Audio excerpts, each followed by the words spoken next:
Where is she? She's not popped up yet because I don't think she's unmuted her camera. Got it. Her tab mute. All right, we'll go ahead. We are now live.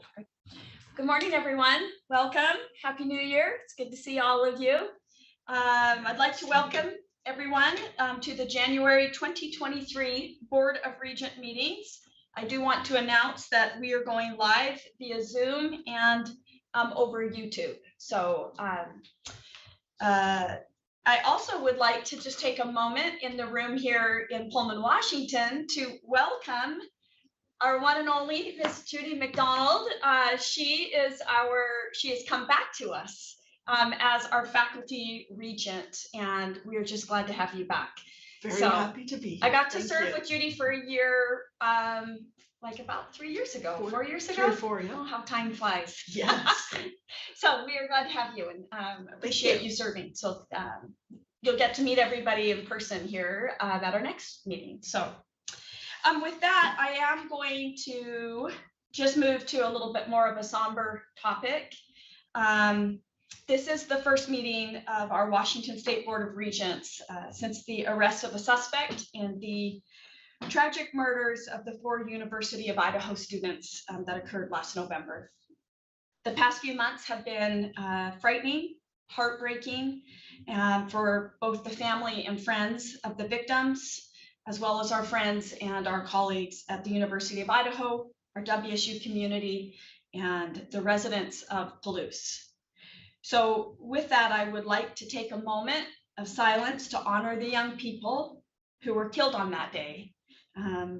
Let's also acknowledge that these individuals whose lives have been forever changed by the shocking crime, and honor those who continue to work tirelessly to restore the trust in our communities. So please join me in a moment of silence.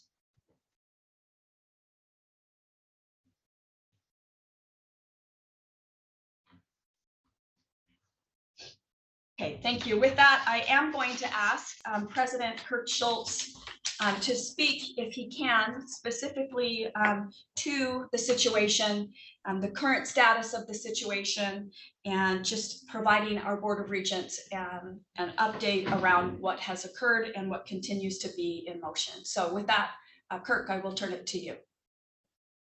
Well, let me add my good morning as well.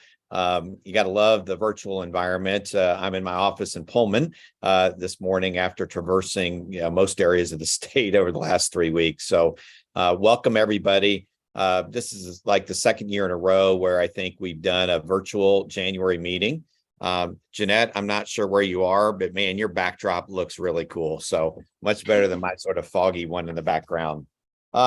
As many of you know, law enforcement officials in Pennsylvania arrested a Washington State University graduate student as a suspect in the quadruple homicide that took place in Moscow, Idaho in November.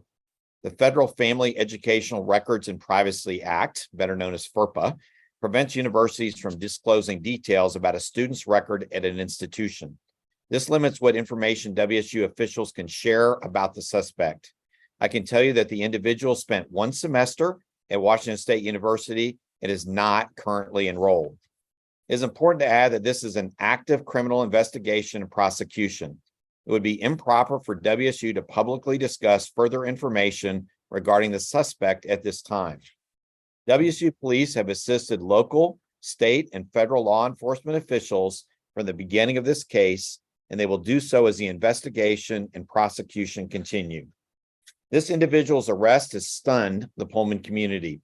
The WSU Pullman team has taken additional steps to help the campus community process the news of December 30th arrest.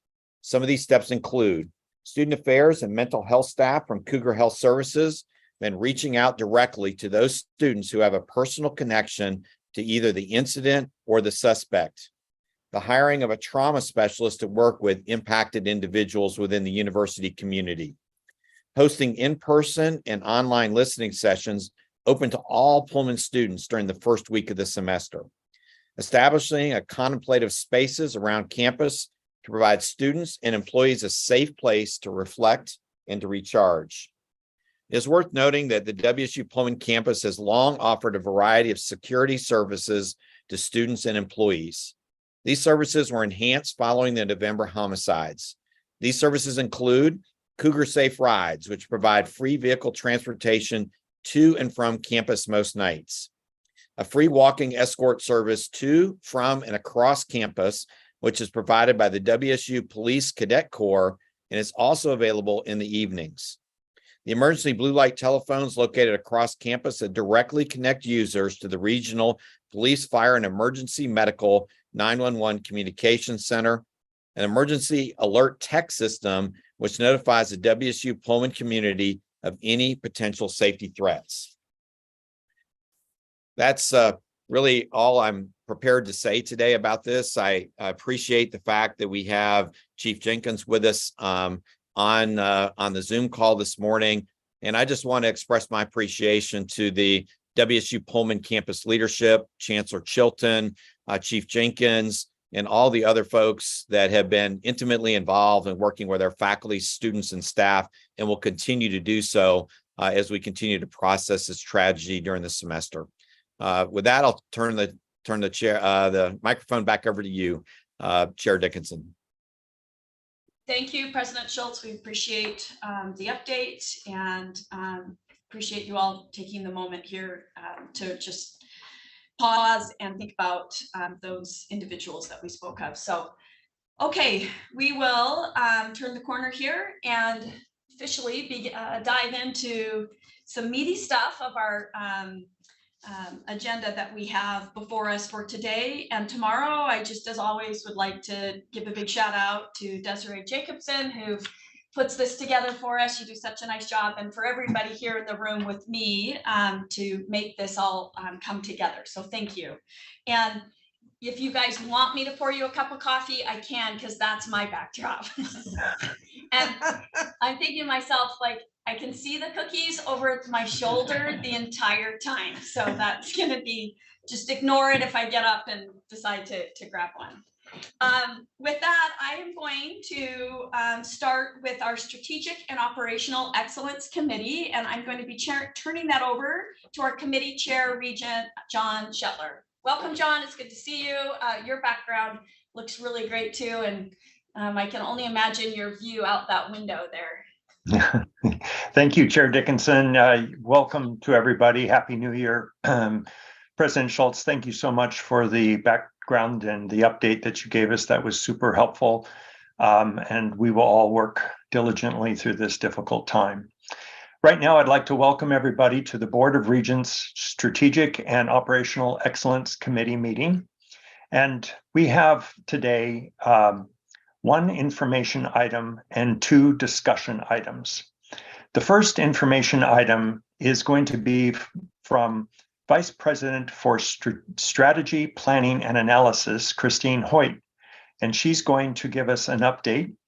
And then we're going to move into our focus discussions. And we have with us today WSU Police Chief Gary Jenkins, and Director Sean Ringo, and Director Jason Sampson, who'll give us an update on emergency management, emergency preparedness.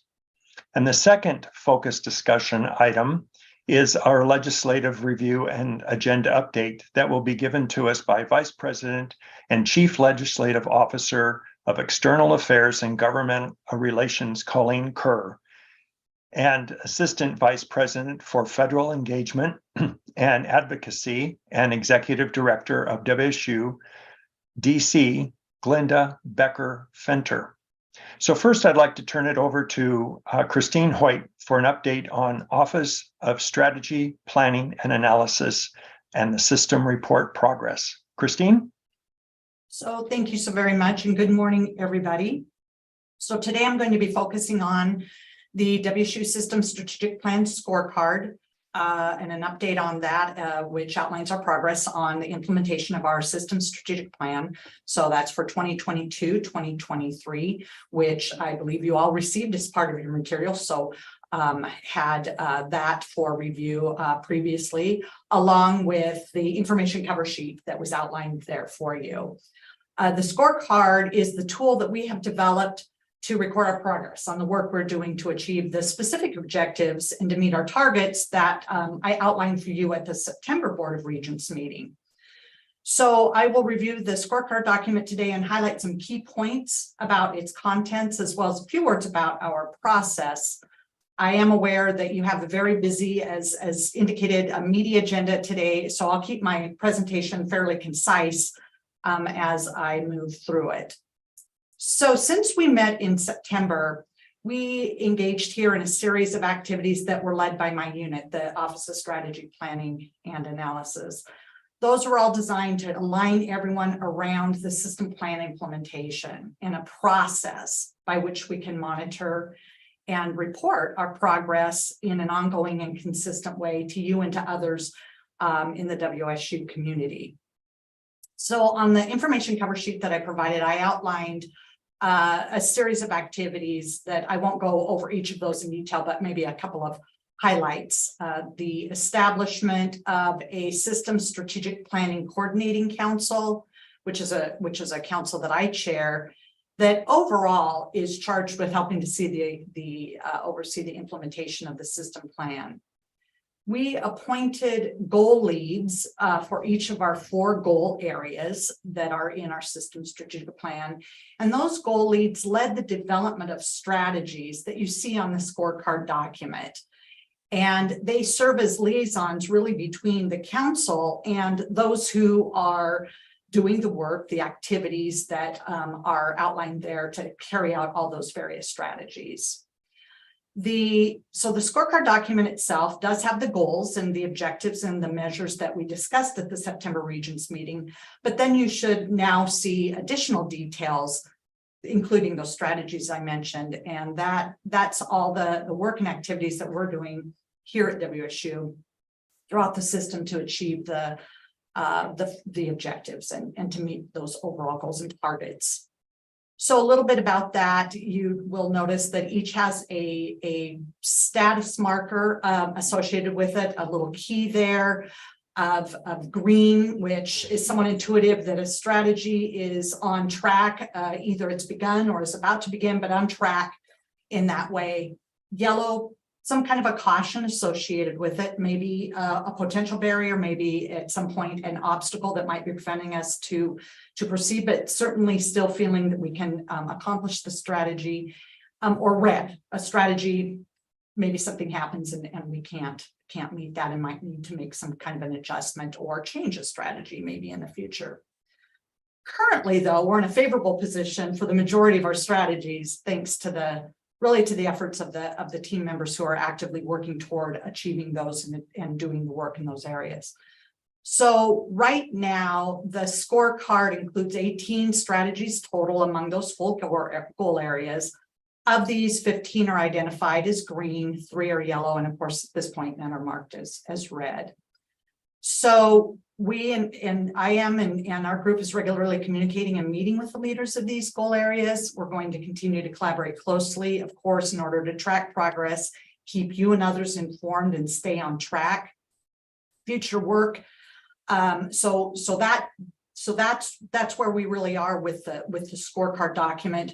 The council, and back to the council itself, we will engage in future work that we discussed here in the past around strategic alignment between our system plan, our campus plans, how we can better integrate our planning processes, really get that moving in a way that we can ensure that we are consistent and that we are meeting our objectives. And, including a process by which is more apparent the connectivity between, our budgeting and our budget process and our planning process to make sure that those are aligned. So I would like to conclude my remarks with gratitude really for the valuable insights and guidance you've provided at the September meeting, but particularly grateful to Regent Shetler for the constructive feedback that he's provided to me. We've had several productive conversations and correspondence on this topic that has helped to get to this point. So that is very much appreciated. And with that, really, I'm going to conclude my remarks and ask you what questions you may have regarding the report and the scorecard or whatever questions you may want to pose. So thank you. Thank you, Chris. You're welcome. Are there any questions for Christine this morning? I have one, Regent Shetler. So I appreciate the scorecard, Christine, a lot.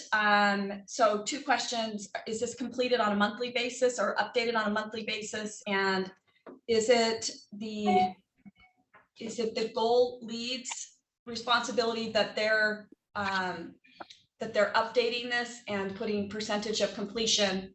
And then how are you using that?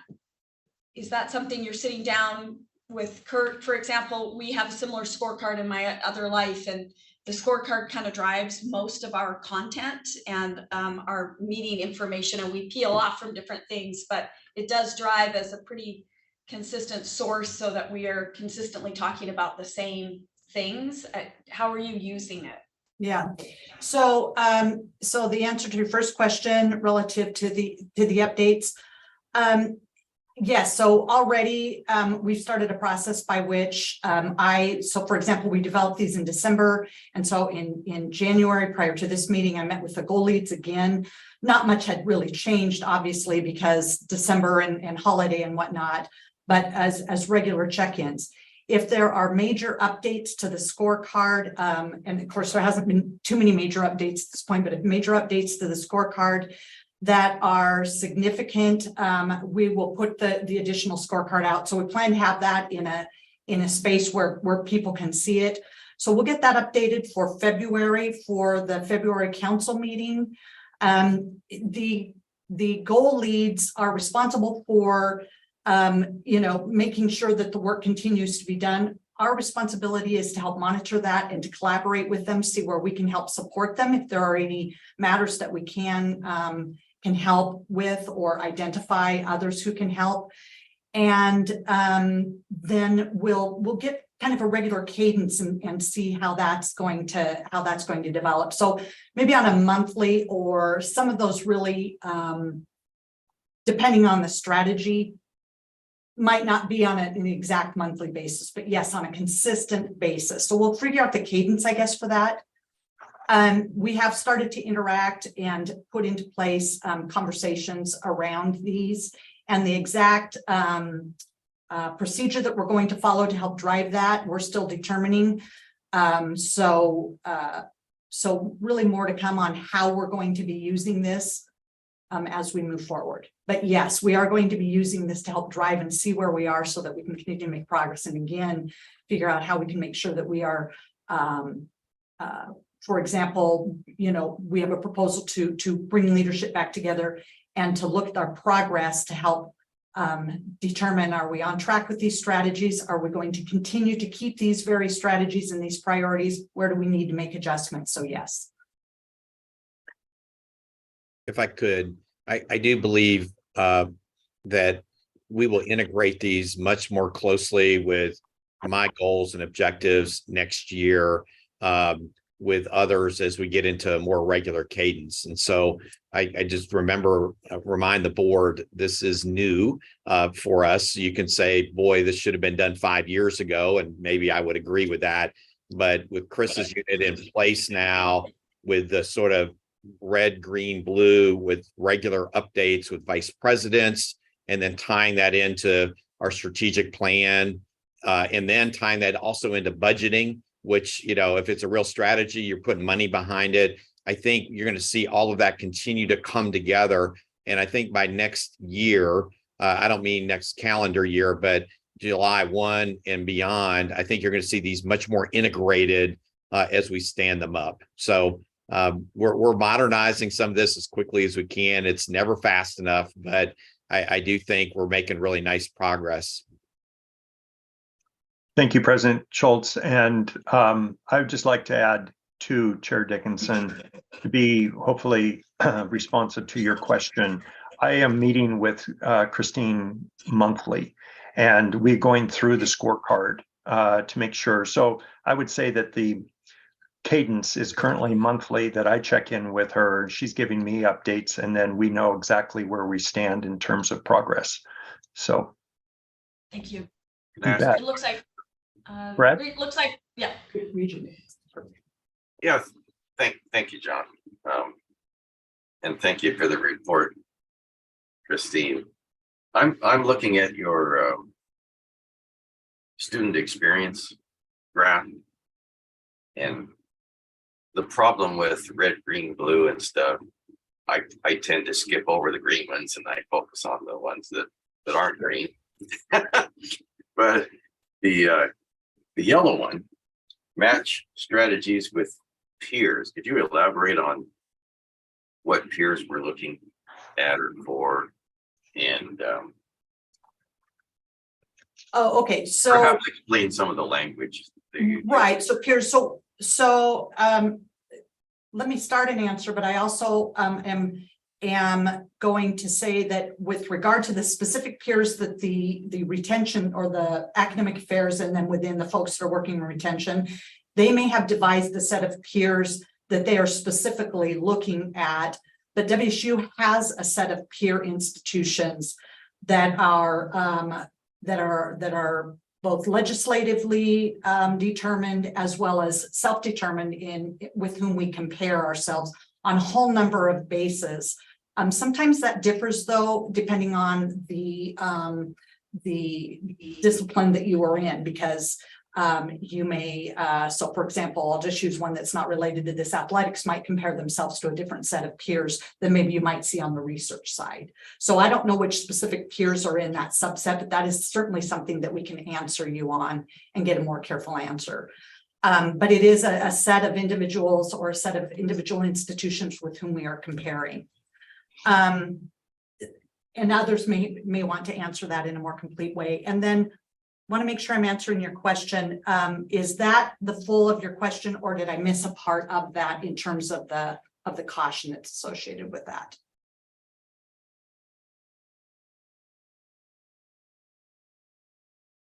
Well, that's a great start. That defines who, but I was also interested in like what exactly are we looking for? Okay, so here what we're looking for, and I'm going to give you a basic answer, and then I think that in terms of that conversation, there's probably a lot more in depth there. But here in that area, you know, our plan would be to identify what we call opportunity gaps there. So what we would do is that we would look at each of our campuses and we would apply strategies holistically. But we know that over time, those strategies for one group or one area might not work everywhere. So we might not make the same progress in one campus that we might make on another. So to begin with, you would look at your peers, you would apply those strategies, and then you would start to figure out, okay, well, where are your opportunities? That's why the fail early, fail often was there, is so that you can get in there and identify those. And then over time, you know, those opportunities would start to surface, and those can then be addressed. So there's both challenges with this kind of approach, but then opportunities. And so you want to get those identified as quickly as possible. And because that's a longer term strategy, and it takes time to vet that, you keep going on that kind of a thing until you make progress and start to close out what doesn't work. And so that's why there's a caution associated with that, because you don't know exactly right away what's going to work and what isn't. And so you know that you're going to have to work on it. So I hope that gives you enough idea, but of course I don't pretend to know everything about retention and want to make sure I speak in that area. But does that help? Oh, it does. Thank you. I don't know how it fits with this discussion, but of course, retention's vital. Right. I didn't know how part of the strategic thinking in this discussion would be recruitment and beginning enrollment. And Sure. I think that's vital as well. Absolutely. So as I look at the statistics of how few people are actually moving on to secondary, you know, post high school education, I'm just appalled at that low number, and I'd like to be a part of the solution for people as a system. So I didn't know how that fit in with some of these discussions.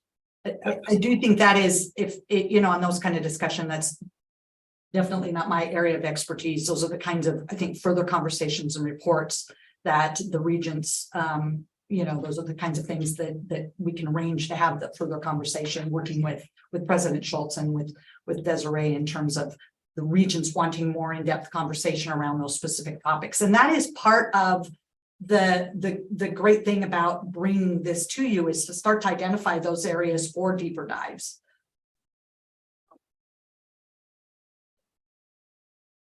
Thank you, Brett and Christine. Any other comments or questions? Okay, with that, I am now going to turn over. Lisa, I'm sorry, I just interrupt. Lisa has her hand up. Oh, I'm sorry, I didn't see. Go ahead, Lisa. Hi there.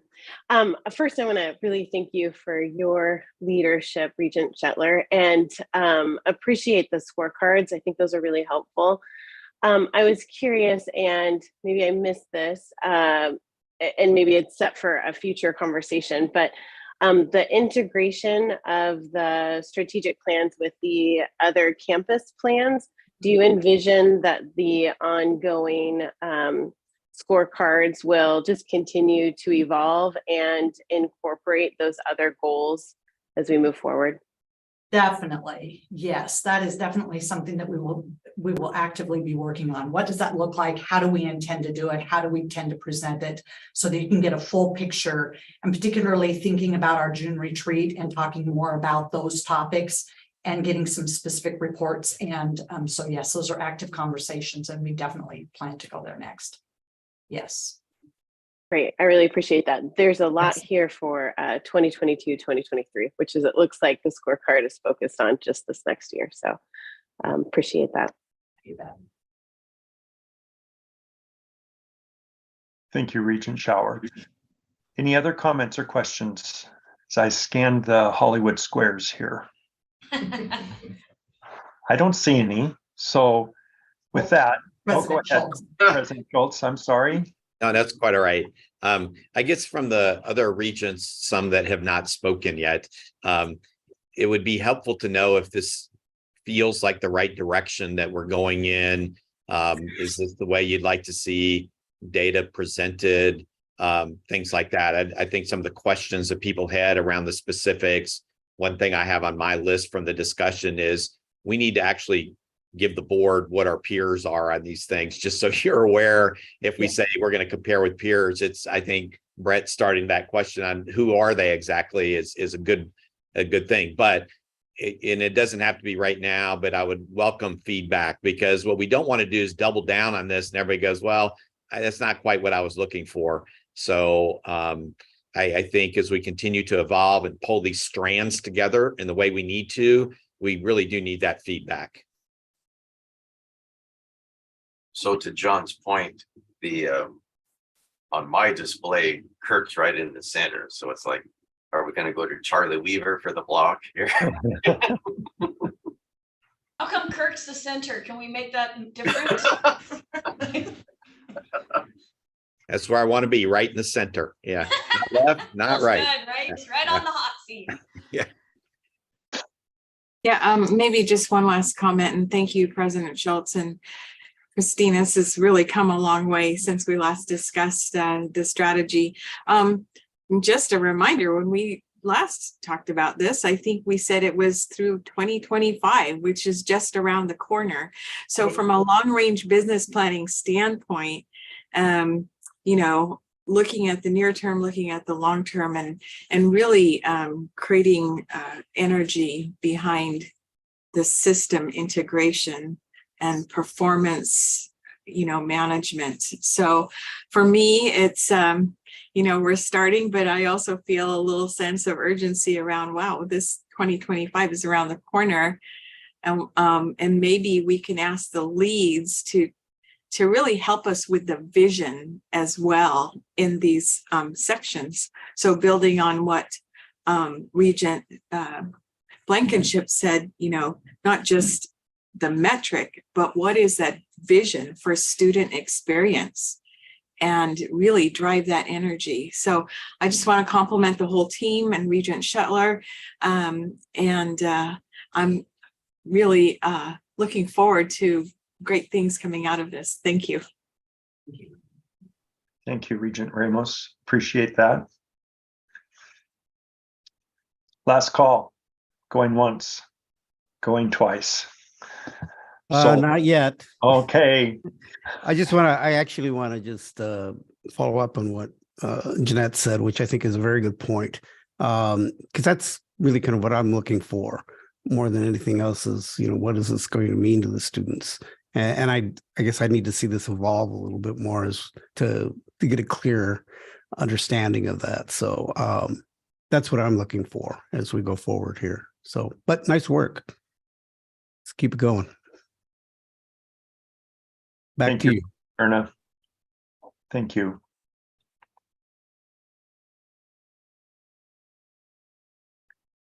And if there's nothing else, John, I do appreciate your ongoing engagement. I think it's remarkable to have that kind of leadership. So, thank you. Thank you, Brad. President Schultz, did you have a comment? Okay. Okay, I will, hopefully the third time will be a charm, and we will move on at this moment. So at this time, we have our first discussion item, and I'd like to ask WSU Police Chief Gary Jenkins, Director Sean Ringo, and Director Jason Sampson to give us an update on the Emergency Management and Emergency Preparedness Program at WSU. All right, well, thank you. Thank you, Regent Shetler. My name's Sean Ringo, which is probably fairly obvious because of the Zoom screen. I'm just gonna share our presentation, if you will bear with me momentarily.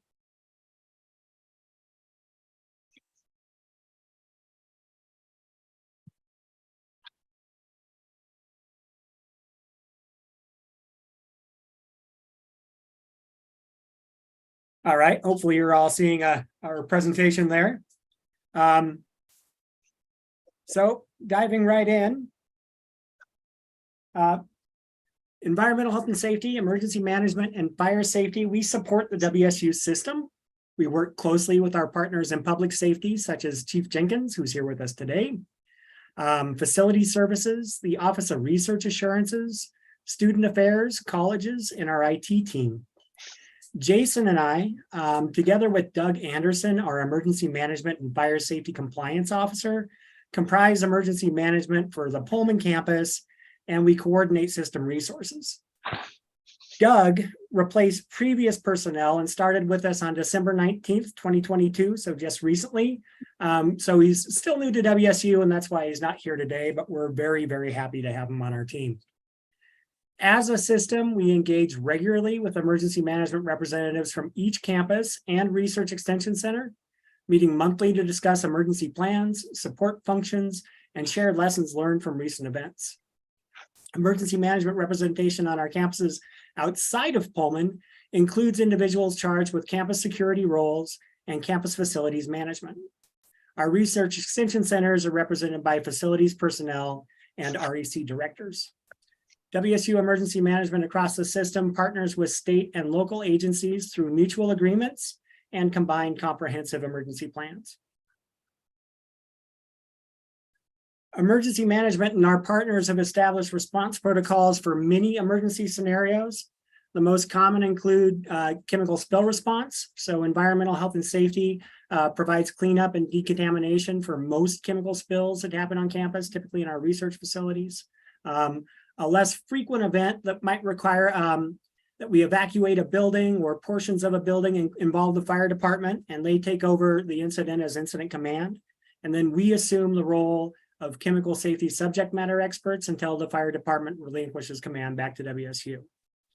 Another very common event is inclement weather, certainly snow and ice on this side of the Cascades. So we have emergency response protocols for that. We did have a flooding event just this last year up in Skagit County and the areas surrounding our Northwest Research Extension Center, but it didn't affect the center itself. But we had a responsibility to communicate to those personnel so they could get back and forth to the center safely. Wildfire smoke, we also communicate those hazards, although it doesn't typically rise to the level of emergency. And power outages and utility failures can require that we communicate to the WSU community. Emergency management also prepares protocols for low frequency but high risk events such as bomb threats or an active shooter event, or even a grizzly bear escape.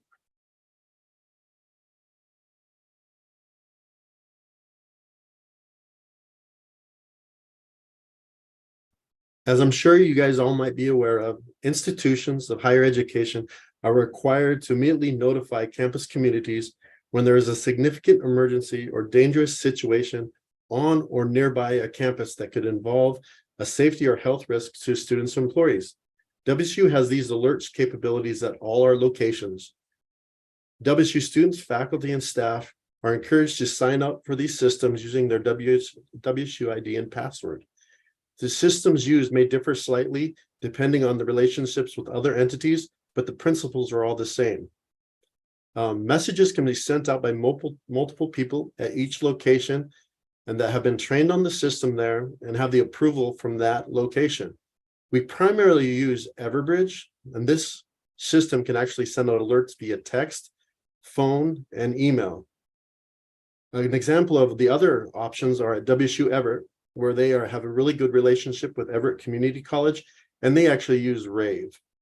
No matter the system, these messages do have some limitations on the number of characters, so we have developed templates that can be used across all these campuses and locations, so they can actually be used to make sure that a notification goes out in a timely manner without actually having to make a lot of changes on the fly.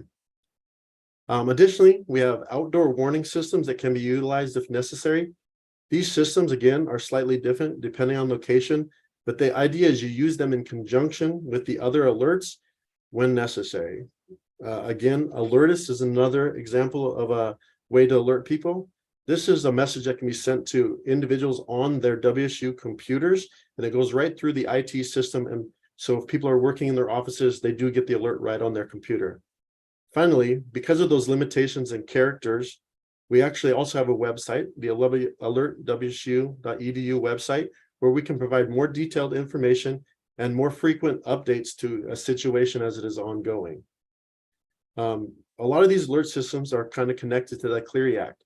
And the Clery Act requires WSU to have the ability to send out these emergency alerts in a timely warning for all Clery Act crimes that occur in our Clery Act geography that somehow are reported to either our campus security or we are notified through our local police agencies. And then we have to consider if that represents a serious or continuing and ongoing threat. Jason, sorry to interrupt. You might introduce yourself. It's Oh, great to start right in, but not everybody may know who you are. I do apologize.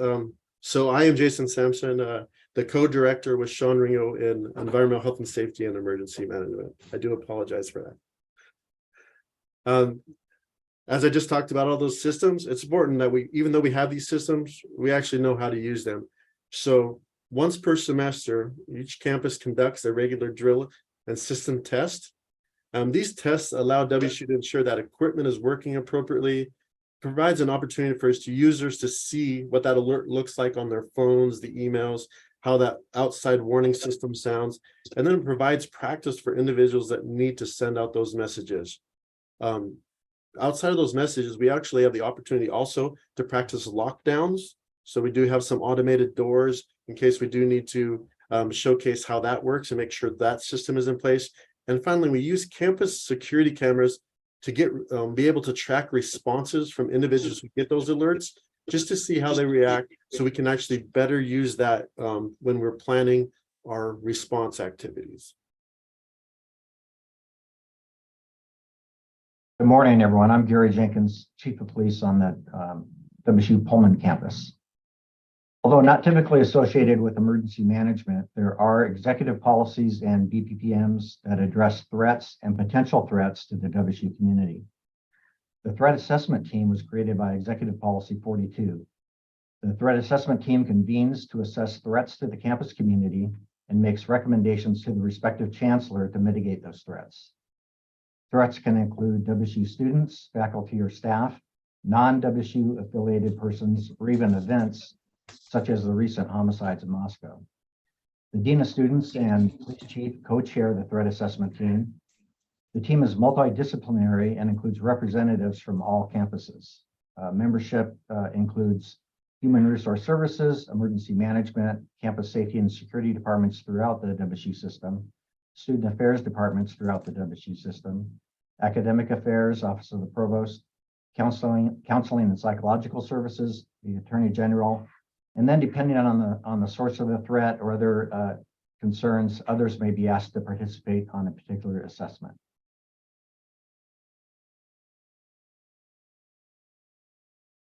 Another team that addresses threats and emergencies is the Emergency Operations Management Team, created by a BPPM and is also known as a Critical Incident Management Team. The team is chaired by the WSU Police Chief. This is also a multidisciplinary team that includes representatives from a broad range of WSU departments. The team is convened when the need to manage an emergency or threat extends beyond a short-term event. Many times, this team picks up where the threat assessment team leaves off. An example is the management of the Moscow homicides. Following a threat assessment team recommendations to the chancellor, this team was convened to manage this threat to the Pullman campus. One of the actions items that came out of that team is something that President Schultz previously talked about, was the Cougar Safe Rides, where we incorporated ROTC to help expand that program as a resource for students. I'll note that BPPM 5039 is under review for an update as part of the one WSU transition. One of the subcommittees of that critical incident management team is the inclement weather advisory group. The membership might differ slightly from campus to campus depending on the personnel, but the process is basically the same. Emergency management or designated personnel receive National Weather Service advisories, and depending on the predictions for that weather event, the information is shared with campus liaisons to verify they have already received the information. And depending on that projected timing of the event, a meeting will be called to discuss the possible delay, closure, or suspension of operations.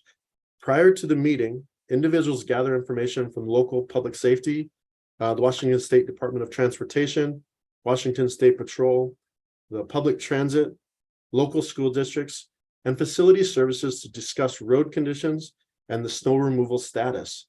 Based upon this information, a recommendation is developed. The advisory group provides a recommendation to the chancellor who makes the ultimate decision on next steps. If a delay, closure, or early release is selected as the next step, then an alert is sent out to the campus community. Basically, the same approach is used for localized flooding, as Sean mentioned, in Skagit County, or for wildfire smoke when it reaches levels that we need to actually modify our operations. Emergency response planning and continuity of operations is done system-wide through utilization of templates created in WSU Ready. These templates require departments to identify critical functions and essential personnel. Certain areas need to develop those plans that are associated with the response itself, while other areas may be not involved with response. That response definitely impacts their ability to carry out the mission of their department. A great example is COVID. COVID started as a stay from home orders with only essential personnel coming in. And as that gradually changed, we had to learn how to function remotely. And then finally, as we started getting students back, we had to transition back from partial and remote to all the way back on campus. So each time you do that transition, you update those plans, you evaluate what went wrong and share that with other departments and other campuses, just to learn those learning opportunities and make sure we update those plans and just make sure we have the best plans available for the next emergency or event. Emergency management provides training on emergency notification systems to the appropriate personnel on each campus. Emergency management also facilitates the delivery of training about the National Incident Management System. Emergency management and police make available various training upon request. Examples include fire extinguisher operation, de-escalation skills, and response to an active shooter. Environmental health and safety and emergency management provide online active shooter training and other safety and security trainings to WSU employees and students via multiple delivery methods. The emergency management website provides individual pages describing what to do in the event of an active shooter, bomb threat, fire, severe weather, as well as information supporting evacuation planning, shelter in place or lockdown events, and utility interruptions. Skillsoft, or Percipio, WSU's employee training learning management system, provides and tracks active shooter and emergency fire and preparedness training. We provide the same training content on Canvas, WSU's student learning management system used for classroom instruction, where safety and security training may be completed electively or integrated into coursework by assignment. So we're going to shift gears slightly now. We're going to talk about the Pullman campus and use that as an example. As the flagship and the only residential campus in the WSU system, emergency management also provides direct support to the campus. We continually debrief any emergency, modify protocols or procedures as necessary, and we share those learning with the other campuses just to make sure that their procedures are updated as well. And given that Pullman is a very unique area where the location and size in relationship to the region, we have established many interagency agreements that allow us to respond to all types of emergencies. So currently, I know this is a long list, but WSU Pullman has agreements currently with Whitman County Emergency Management, the County Health Department, the State Department of Health, the Sheriff's Department, Pullman Police Department, the Rural Fire District, and the Pullman Fire Department, the local hospitals, which are Whitman Hospital, Pullman Regional Hospital, Red Cross, Whitcom, which is our 911 entity, and then USDA. A comprehensive emergency management plan is a all hazards plan designed to address emergencies and hazards. Adoption of the plan, SEMP, is required in order to receive FEMA disaster reimbursements. Universities that receive federal grants are required to adopt the National Incident Management System, or NIMS, which is incorporated in the SEMP. The SEMP for the Pullman campus is called a consolidated SEMP because it is a multi-jurisdiction plan, which includes WSU Pullman, the city of Pullman, and Whitman County. Other campuses fall under the SEMP of the government jurisdiction where they are located. SEMPs in Washington State are approved by the Washington State Emergency Management Division and must be renewed every 3 years. The SEMP is scalable from a small event involving only a few people from one entity to a large-scale event utilizing regional, state, and even national resources.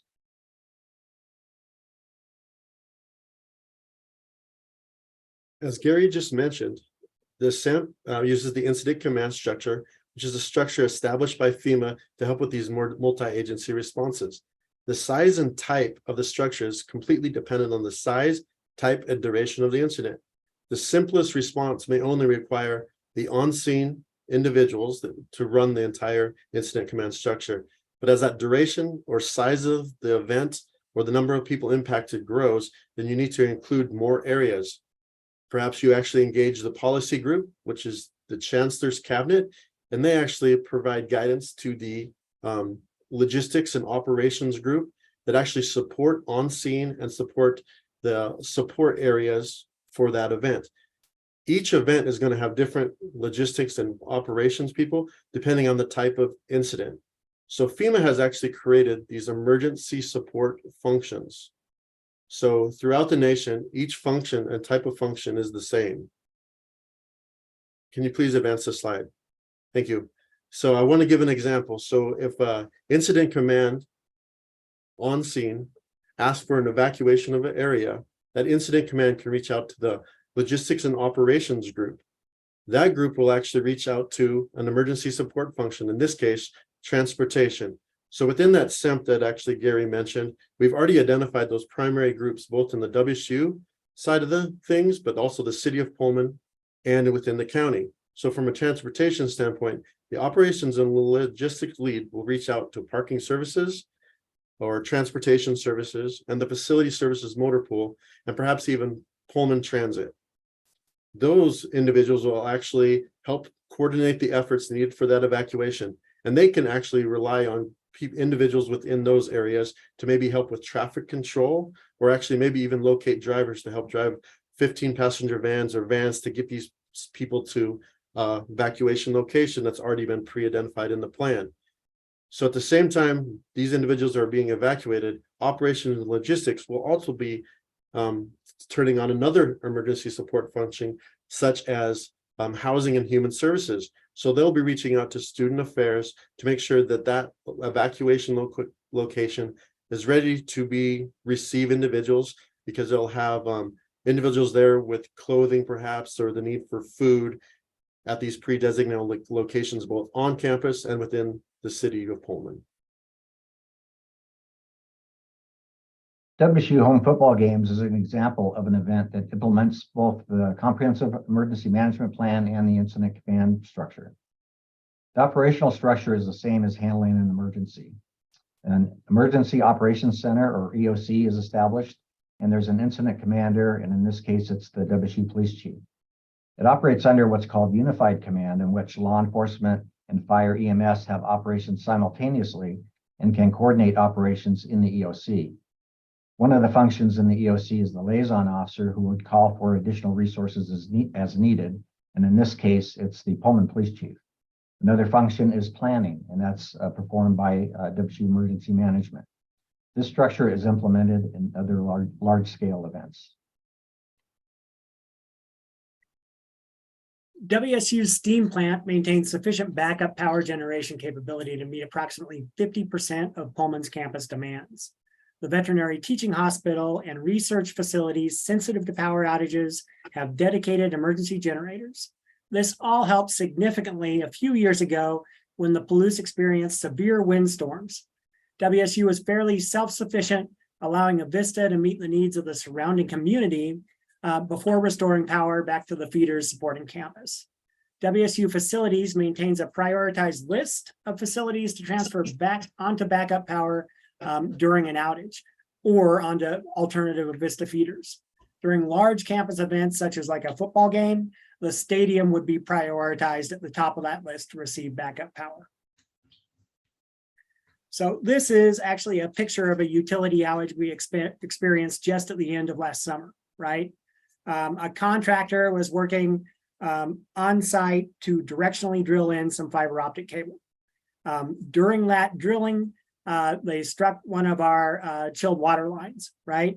That hit resulted in about 400,000 gallons of chilled water running down Ott Road in front of the veterinary teaching hospital onto Grimes Way. The picture here that you're looking at, you're actually looking down Grimes Way towards Stadium. And just to the right of the picture off of it is our French administration building. So this was a good example of us really engaging multiple WSU emergency support functions. The police were initially involved because clearly we couldn't have traffic going through this area. Normally that's one of the main corridors through campus, right? The police immediately contacted emergency management, and we sent out an alert requesting that notifying people of the event and requesting that they stay clear of the area. Facilities responded, first of all, to shut off the chilled water that was contributing, to this localized flooding. And they were able to do that fairly quickly. It required shutting off a number of valves, but the tank that was affected had 1 million gallons of chilled water in it. So really we were able to save quite a bit of chilled water. And then facilities worked really hard to open up storm drains and get this water cleared from the vicinity. So environmental health and safety and emergency management representatives sit on the Dodgen Research Reactor Safeguards Committee. Per Nuclear Regulatory Commission requirements, the facility must conduct an emergency drill every 2 years, engaging external offsite agencies. The following emergency response elements must be evaluated. A licensed medical emergency involving a simulated contaminated individual, radiological monitoring, including contamination control methods, dose rate measurements, non-essential personnel evacuation, and record keeping. I can add in here that really any release from that reactor could by and large be contained at the facility. Communication tests designed to ensure reliability of the system and correct transmission and receipt of messages. Our Pullman police go through annual response training just for the reactor, as well as training at the Y-12 National Security Complex in Oak Ridge, Tennessee. WSU police receive regular training on active shooter response. We have officers in-house who are certified to train in both law enforcement response and civilian non-law enforcement response. WSU police train with our regional law enforcement and fire department partners. This training has included the rescue task force element, in which law enforcement escorts EMS to those who are critically wounded to provide life-saving care and extraction or advanced life support during an active shooter event.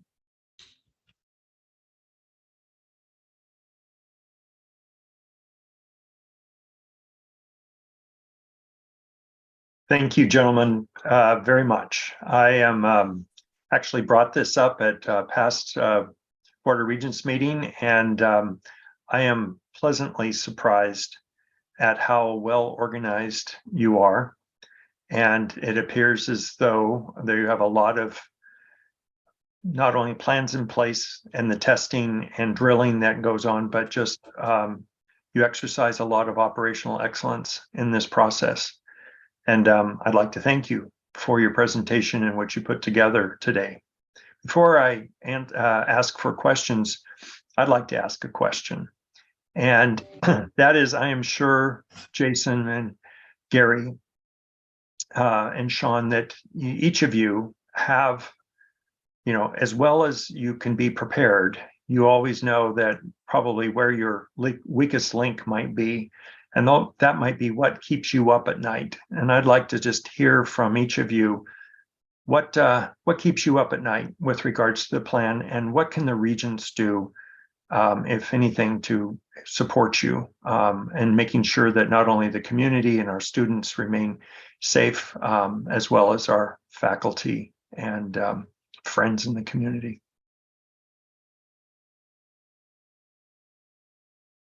I guess I will go first. That's a very difficult question, because I think you always want to look at the weaknesses, but I think one thing is always, can we get that communication or alert out quick enough? I think just how systems are set up in general, there has to be a couple communications points in order to get that alert out. There's an incident and those officers or fire are responding to that emergency right then. So they were relying on a secondary person to actually make sure we can get that alert out. And I think there's always items that can be lost in translation or that slight delay, and you just don't want there to be a delay that causes further harm to anybody or an event. I think so. Timing, I think, is always something we worry about. Thanks, Jason. And Yeah, I mean, go ahead, Gary. All right, thanks, Sean. I'll build on that as well. What we presented is makes everything look very organized and well planned out, and it is. But it's always those first few minutes, even maybe first few hours, that really are very chaotic. And communication is key. And I think we've been working very diligently on trying to exercise and improve those communication systems. And some of that has to do with our partners as well, regional partners. And so that's always my, I guess, my concern, because it's always those first few moments that it's really very chaotic and difficult to try to get things together. Thank you, Gary. Sean? Yeah, I mean, just for me, we do emergency management, but also health and safety, right? And the two blend pretty well, and sometimes safety, rises to the level of an emergency. We also work very, very closely with facility services. We're in the same building as them, which is phenomenal in terms of communication. But we've got some aging infrastructure, right? And aging facilities. And so, my concern is with some of the high level research that we're doing in some of our facilities, with our students accessing our facilities, is just that we have a failure, somewhere, although, everybody's working hard to prevent that rises to a level that becomes a crisis, really. Thank you, Sean. I believe, Daryl, you have your hand up?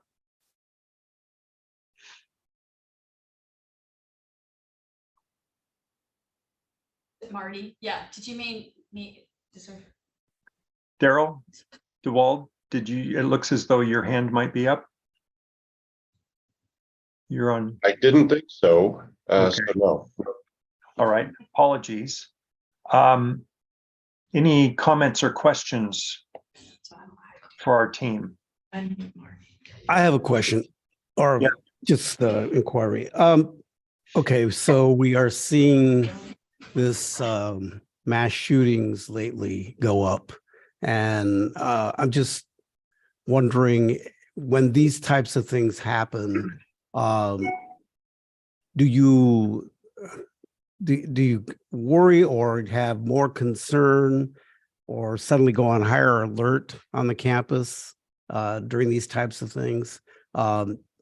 It just seems to me that we just don't know these days about things, and it seems like it could happen just anywhere. So I guess I'm wondering, does this increase your concern and alert when these types of things happen? Yeah, I would say yes. And, with the recent events in Moscow, this has resulted in a lot of discussion with student organizations and students about safety on campus. And I guess that's been a positive outcome from a tragedy that we've been having these discussions and increasing students' awareness and need for their own self-awareness.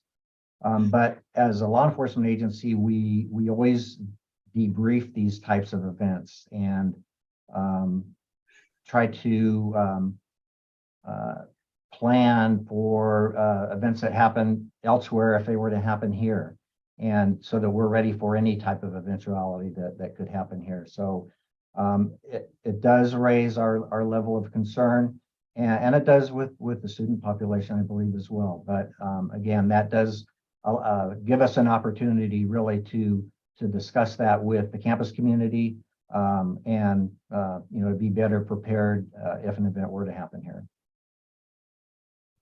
And to piggyback on the Gary, which was great from law enforcement, but from an alert standpoint, it always gives us an opportunity to verify that our procedures are in place and just make sure that our systems are appropriately functioning. And so I think every time that something like that happens, it just reminds us that we need to verify that we do have a plan and that that particular incident could be addressed within the plan that we have established, or do we need to modify and make sure. I know we can never predict everything, but we just try to prepare as much as possible. Thank you, Jason. Chair Dickinson, I believe you have a question.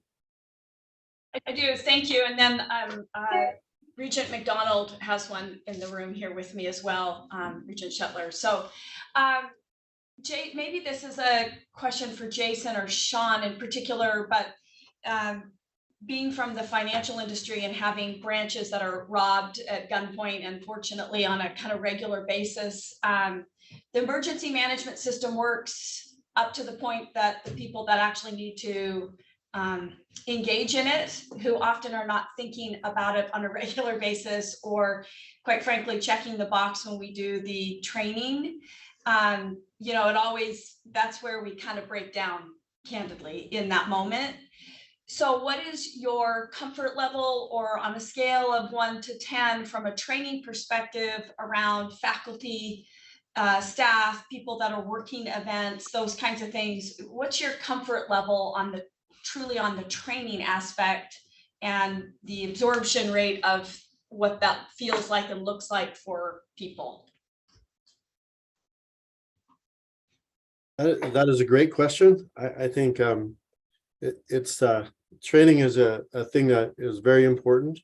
And I think it's really hard sometimes to do an annual training on something you don't think that's going to happen very often. I think it happens in all areas, not just emergency management. So I think we do our best to make people aware of other incidents that are like that have happened across other campuses. And we do our best to actually provide the training that kind of falls in line with that. I think it's hard to actually have specific training for each specific incident, right? So you're doing general trainings as best we can, and we coordinate that a lot with the WSU police, and I know there's a lot of things that are kind of offered out there, but I think not necessarily everybody that has those functions maybe have received the training. We do our best to actually make sure that that training is available to them. They know about that resource that is out there. I can't necessarily put a number on it. We probably could always do better. So it's probably not a 0 and not a 10, but I definitely think we could actually improve, and we always try to do our best to expand that training. Is there any kind of formal requirement to some bar that the university has for individuals in various roles? That tends to happen more at the departmental level. Okay. Like facility services, for example, everyone on the facility services staff, which is not small, that's all our custodial staff, it's all our building maintenance mechanics. They're all required to participate in active shooter training, for example. We can say the same for our, the folks over in auxiliary facility services. I'm looking at them just right across the street right now. They also participate in the same trainings. We have other tools that are available to us, so it's not just training. Jason mentioned during the presentation, we have some lockdown capability on campus where we can automatically lock doors. That doesn't preclude exit from a facility, but that's a pretty nice tool to have in particularly sensitive areas. We have push button alarms where somebody could alert immediately a need for assistance, and that's very helpful as well. But for me, yeah, I mean, certainly, we've had events, where it's like, I really hope that people understand what shelter in place means, or, I really hope that people understand what we're asking them to do during a lockdown. And that's certainly an area where we could improve. Regent McDonald, I believe, has the next question here. So, first of all, commend the team. Fabulous presentation and lots of complicated moving parts. And my question is in reference to when we have an emergency, is there someone in the loop that's looking at how that might inform the academic operations of the campus? And this particularly came to light for me with the December 15th incident, where we had the main entrance to campus blocked, but we were giving final exams, which are highly time sensitive. So a student not being able to find their regular parking, not being able to access the campus easily, showing up 15, 20 minutes late to an exam, has a huge impact on their academic career. So is there somewhere in that loop where we've got someone on the academic side looking at whether or not there needs to be some information pushed out to the academic operations of the campus? So the office of the provost is in on the loop from even before an alert goes out. And then they are kept informed regularly throughout an emergency. So that. And I would assume also the chancellors then? Chancellors Yes. on the relevant campus? Yes, yes. Chancellor, yes. Thank you. And kind of again to follow with Gary, we always look to improve, and when those situations don't happen all the time, and that was a learning opportunity. And I'm glad you actually brought up the need to actually maybe communicate routes of entry that could be impacted. I know when we did send the alert out, and maybe that's something we needed to put on the Alert WSU ED website. We were taking care of the incident, and we're learning each day. So I do appreciate that input. Just to build on that, so in my past life, I spent 10 years as a hazmat responder, full moon suit, bomb squad type. The one learning lesson I would share, because I've been through mass casualty events, is role clarity and communication. So do we have point people that are communicating by campus in the ICS system and accepted that they're the key communications person? Because I think, ICS, the leaders in an event, it gets pretty chaotic right at the beginning. And the business side of the leaders, including the academics, sometimes their roles aren't always clear in ICS. So communications is so critical. Do you feel there's role clarity there? We've built communication trees for emergencies. And so depending on the type of emergency or event, that information is immediately text to those partners on campus and anyone who might be impacted in the leadership. And then the trees extend beyond there for the leadership then to take action depending on what the emergency or event is.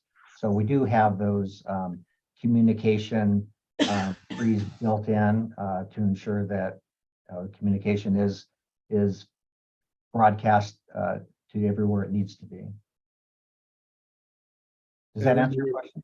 Oh, and then I would just say we're working to actually do NIMS and ICS training for all the individuals that fall within that as a refresher training, or for some people that have new roles, that initial training. So we continuously work on providing that training and trying to do tabletop exercises so people will actually know their role during those emergencies.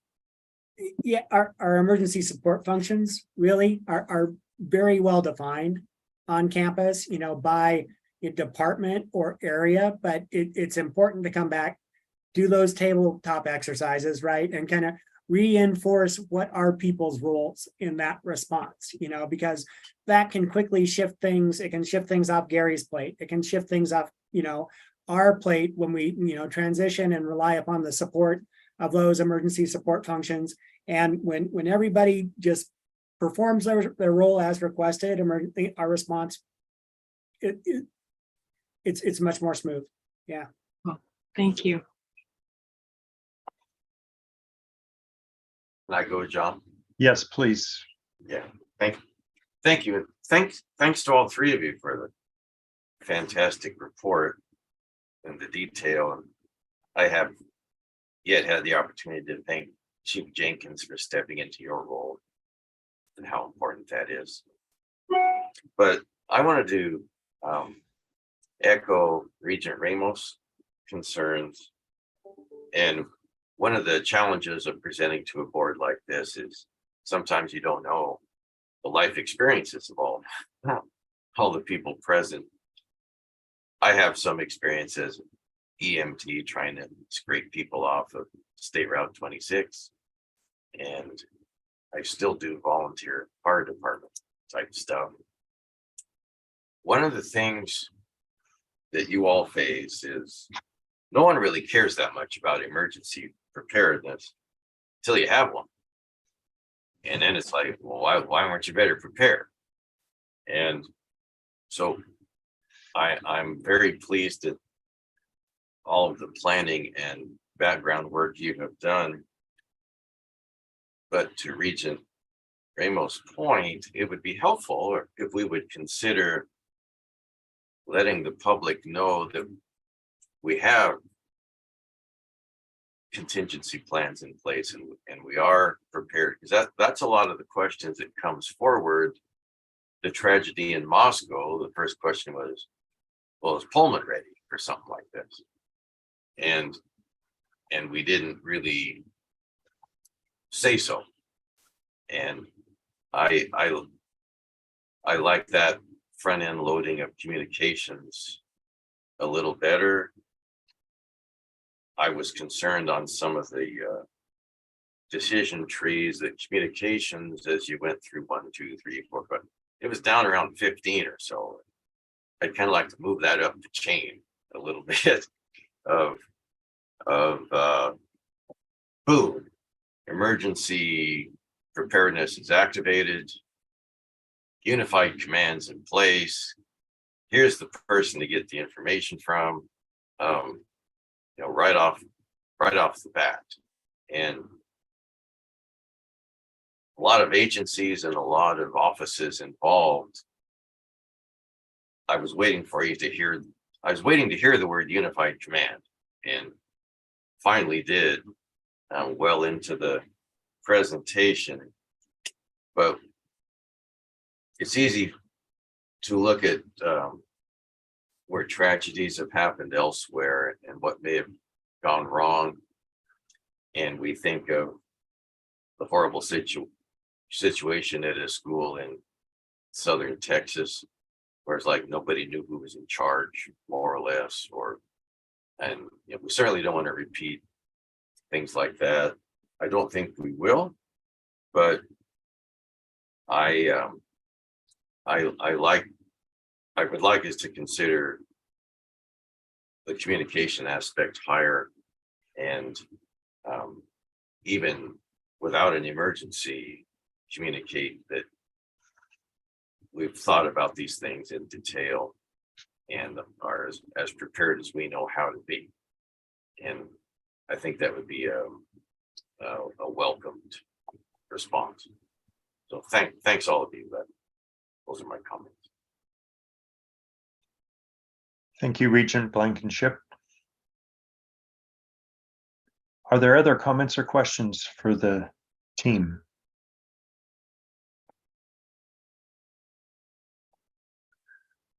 Okay, not seeing any. I'd like to thank all three of you, Jason, Gary, and Sean, for an excellent presentation. And we look forward to speaking with you again, and we hope that we all remain safe. And thanks to your capable hands, much appreciated. So at this time, I'd like to turn it over to Colleen Kerr, who will give us a legislative update. And just as for the Regents awareness, some of Colleen's presentation has been recently updated. It's not reflected in your packet material, but she can identify for you where those changes have been made. Colleen? Thanks, Regent Shetler. Good morning, everyone. My name is Colleen Kerr, Vice President for External Affairs and Government Relations. I'm joined this morning by Glinda Becker-Fenter, Chris Mulick, and Katie Robertson. As John said, I'm going to present. I'll bring the deck up in just a second. There are two slides that are different. They are maps, and so I will identify them when we get there. We updated them. There have been many prep conversations for this presentation, and in doing that, we realized a couple of maps would be helpful. So let me go ahead and share screen. Sorry, I will change the view here. Hold on, everyone. Oh, shoot. Hold on. Sorry. I practiced this with Kyle and it didn't really work out for me, apparently. Okay, there we go.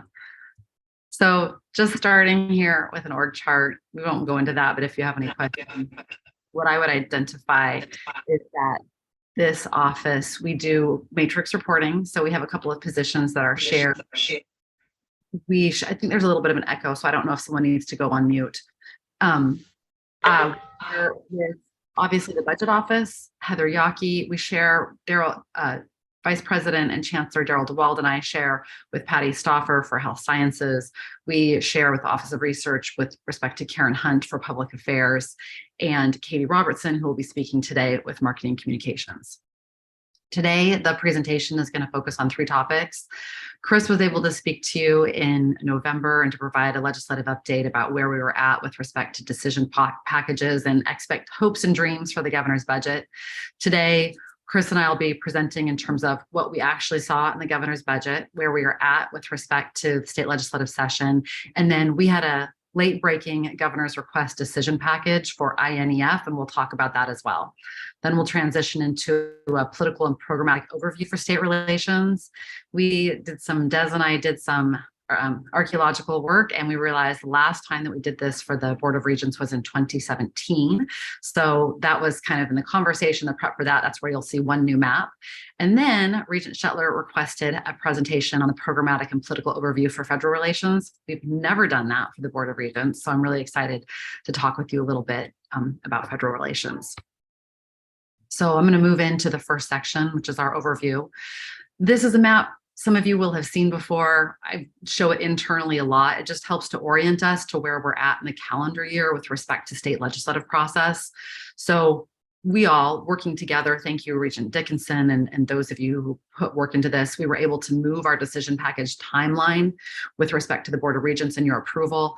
That allowed us to do some more work with stakeholders in the interim, so that the package that we have brought forward that we submitted to the governor's office through the decision package process and that we are now working on with the legislature, it's really spot on with where the legislature and with where the governor is at in terms of public policy priorities. So we are now, and we'll talk about that when we get further into the presentation, but right now we are in this section, which is legislative session. I often say this is where all the work should be done. So our decision packages are done. We have a sense of where stakeholders are at, where the legislature is at.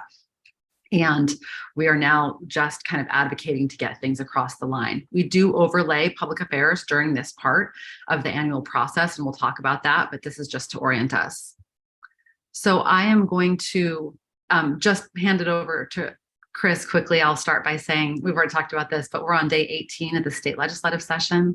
So we are 17.1% through of the 105-day session. So about just not even close to a quarter, I guess, just about a fifth. And there's a lot of ground to cover, but certainly the governor's budget had good news for WSU. So Chris. Sure. Thank you, Colleen, and members of the board. Chris Mueller, Senior Director of State Relations. I'm going to apologize up front if my voice fails me. We are back to normal in Olympia, and part of that back to normal is the sharing of diseases. And I'm trying to overcome a little bit of a small cold. So please bear with me. So to give you a bit of an overview on the governor's budget, I'm going to start by saying that, the governor's not required to submit a budget proposal that balances over 4 years the way that the legislature is required to.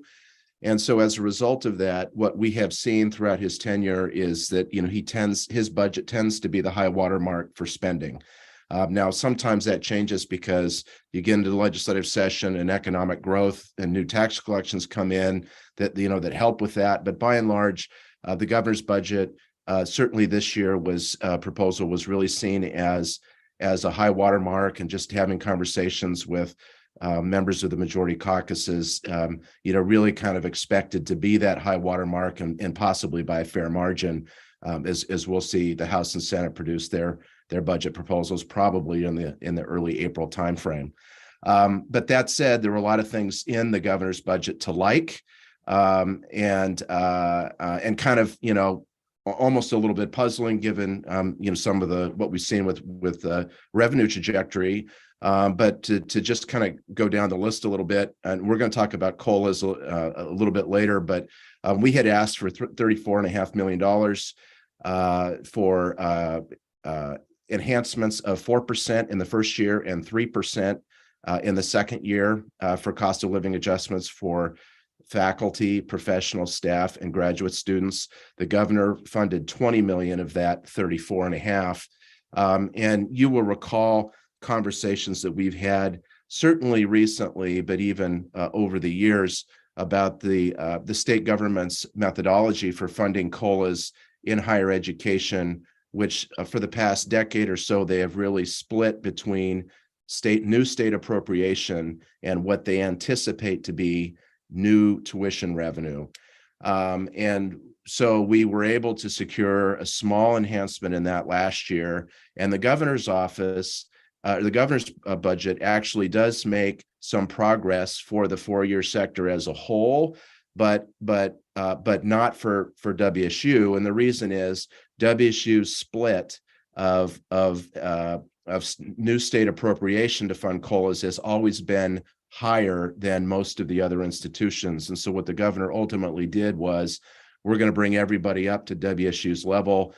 So their methodology is basically funding 2/3 of a COLA with new state appropriation and 1/3 with anticipated new tuition revenue.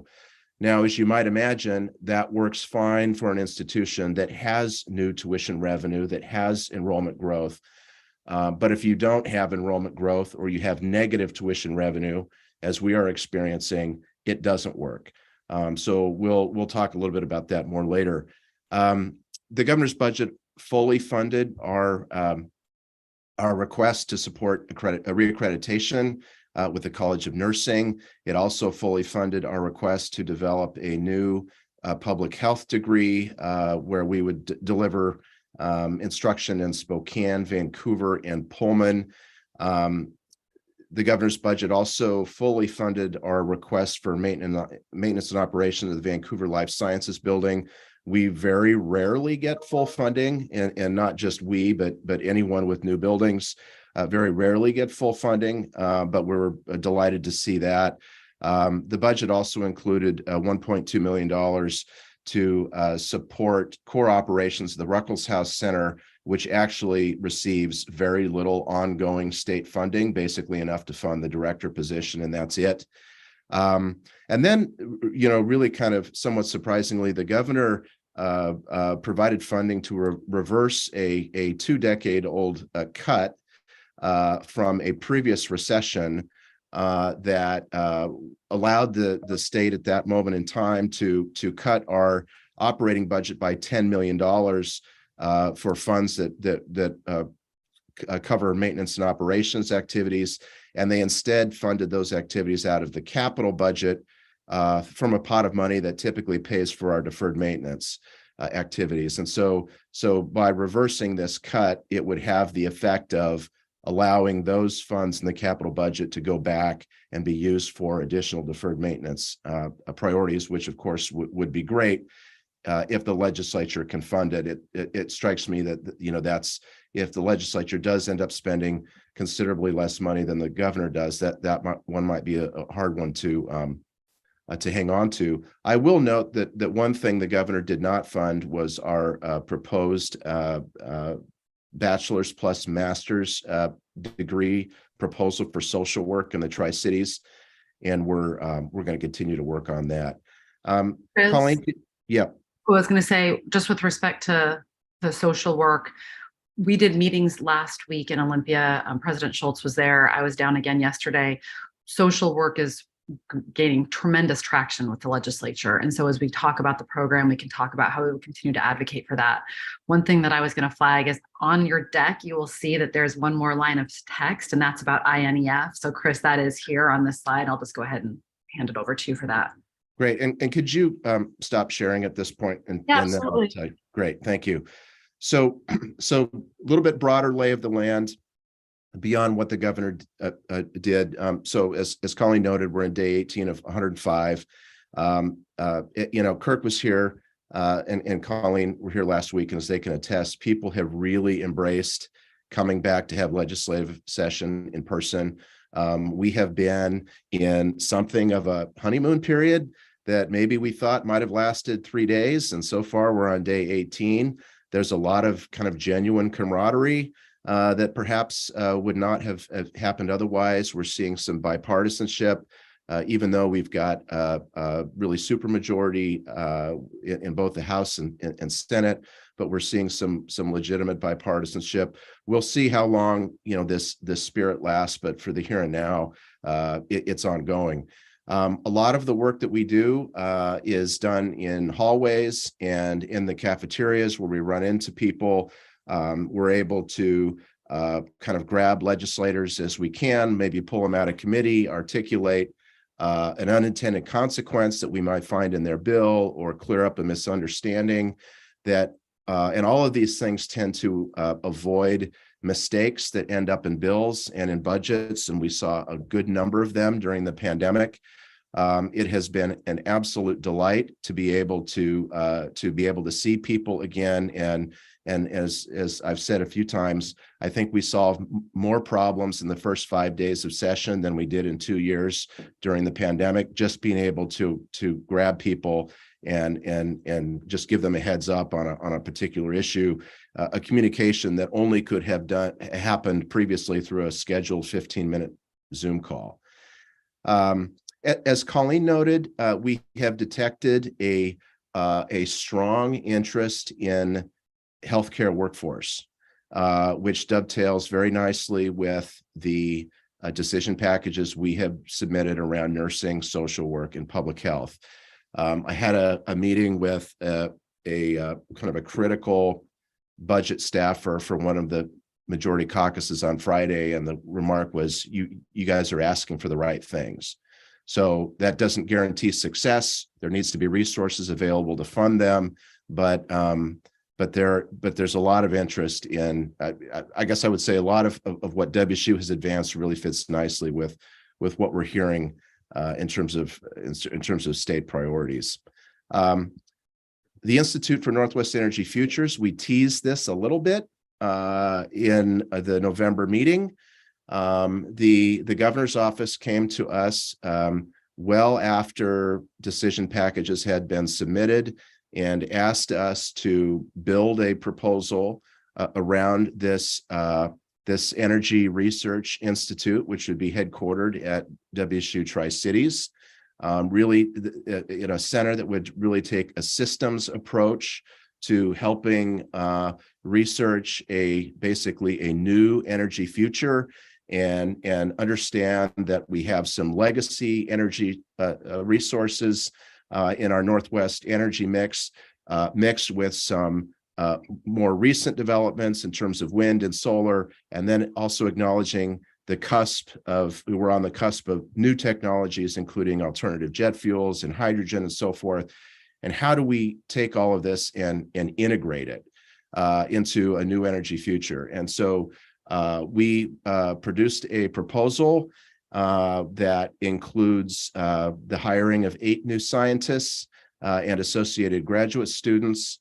It includes an outreach director who would serve the dual role as the new director of the WSU Energy Program, and it includes funding to lease to own a building adjacent to the Tri-Cities campus, and the governor funded it in full, and so and I would go one step farther and say he also plugged it in his State of the State address, and it was an applause line, which was good to see. So not sure how many times we'll get a governor to say "Go Cougs" in his State of the State address, but this year was one.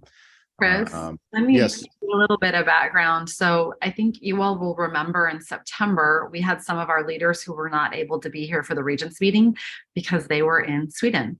And they were in Scandinavia on the governor's delegation, and that included Chancellor Haynes, Vice President Keene, and Dean Rizak. We sent from this office Dana Ulrich, our Director for State and Regional Relations, because that was primarily the community that was attending.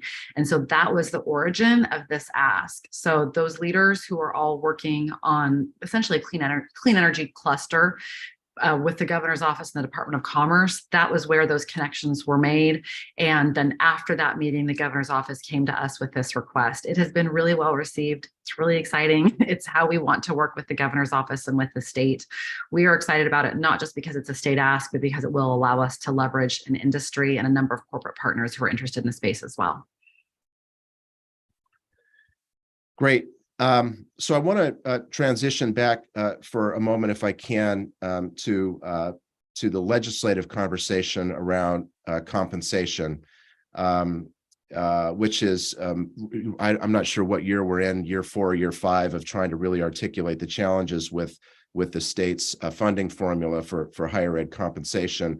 And I would say every year we find greater understanding that we think there's a problem, and it seems to get better every year. And of course, as I mentioned, we were able to secure a small improvement last year, but of course we've got a lot of work to do. I think one of the somewhat unfortunate consequences of the governor's proposal is that while it's great for institutions who have new tuition revenue and a 2/3, 1/3 split works for them, it ultimately, we're not able to send a unified message as a 4-year sector because we're still in need, and maybe 1 or 2 others are doing just fine. So right now we're seeing the community colleges have some of the same challenges with the funding formula that we have. Some of the regional institutions have the same challenges that we have. Part of our message is a 2/3, 1/3 split may one day work for us when we have growing enrollments and growing tuition revenue. That day is not today. And so we need additional help for that. We are going to be providing some scalable information to budget leadership that will show them at what level, will show prescribed levels of investment and what that actually translates to in terms of actual percentage compensation enhancements for the 2 years of the biennium. in hopes of getting closer and closer to that prescribed 4% and 3%. Aside from budget, Chris, yes. I'm sorry to interrupt you. This Please. is Regent Dickinson, and just as it pertains to the topic of compensation for our, state employees, is there any messaging, or is there any way that, the business community can continue to better support the messaging in Washington State and carry that? The state itself is putting unbelievable burdens on the private sector to be paying privately, with the minimum wage being the highest, with the Fair Labor Standard Act, and now forcing people under 65,000 to become hourly regardless of their role. That's a progressive law, so it'll go up again next year. I mean, so the state is putting significant expectations, and rightfully so, on how to appropriately pay the private sector in the state of Washington, but the messaging seems to be not necessarily translating back to their own accountability to be paying their employees. So I'm just wondering, like, how the private sector can maybe help you with that messaging, or how do we come together on that? So Regent Dickinson, let me step in. So first of all, I want to acknowledge the Business Roundtable. They have been our primary partner in working on this. So you are right. And I think part of what we learned last week in doing the legislative meetings is there is a little bit of a disconnect in understanding that we are state employees, we are state institutions. And so we need to be funded at the same level as state employees and state institutions. This Governor Inslee, has had a strong commitment to higher ed. We really want to thank him and acknowledge him for that, and a strong commitment from the legislature as well with respect to institutions and financial aid. There has still been a disconnect, though, that our employees, our faculty and our staff are state employees. And so some of those conversations from last week helped us to get there. Again, the roundtable has been the most supportive. I think there's a space for us to bring it up with AWB. The reality is a lot of people don't want to talk about compensation. And so that has been something that we bring up really directly and are finding ways to talk about. Chris and President Schultz, I don't know if you want to add anything. We were all together last week for several days. I would just note, Regent Dickinson, that you mentioned minimum wage. That's a pressure on us too, and actually suppresses what we're able to do for faculty and graduate students and professional staff. And I'd also say that one of the things that we're going to have to do is whatever the prescribed increase is in the budget, probably 4 and 3, we are going to have to provide that for classified staff, and which is great. They absolutely are deserving, but you add up all of these things that we have to do, minimum wage increase, because the fund split applies not just to what we're talking about, COLAs for faculty and so forth, but it also applies for a series of other costs. And to the degree that we're short, we don't have enough tuition revenue to cover, to help cover our share of healthcare benefit increases and so forth. It all puts pressure on the one thing we don't have to do, which is provide a prescribed increase for faculty, professional staff, and graduate students. So, but any additional voice that we could get on this is helpful. That there's a reality that no one is going to put in their go home legislative newsletter that they increase salaries for, faculty at higher ed institutions. But the other thing I'd point out is, we're really not asking for a special deal. We want the same 4 and 3 that everyone else is getting. But we just need a little bit more help in getting there. Part of Regent Dickinson, part of what we said last week is we appreciate the support for students through financial aid, and for students and institutions through the formula. We have to fix the formula and fully fund this year, because we are state institutions, and right now the model does not, address and support the work that's already been done. I like the messaging. I like the messaging that we really are state employees, right? And there needs to be parity on what that is across the board. So it's good messaging. So thank you. Moving on to other things that we're working on in the legislature that often you may not be inclined to know about because we're responding to others' ideas. We're working on a number of other bills, and I'm just going to give you a sample. They include measures that deal with higher education budget transparency, administration of student fees. There's a Native American Scholarship Program bill we're really excited about that's going to be heard tomorrow.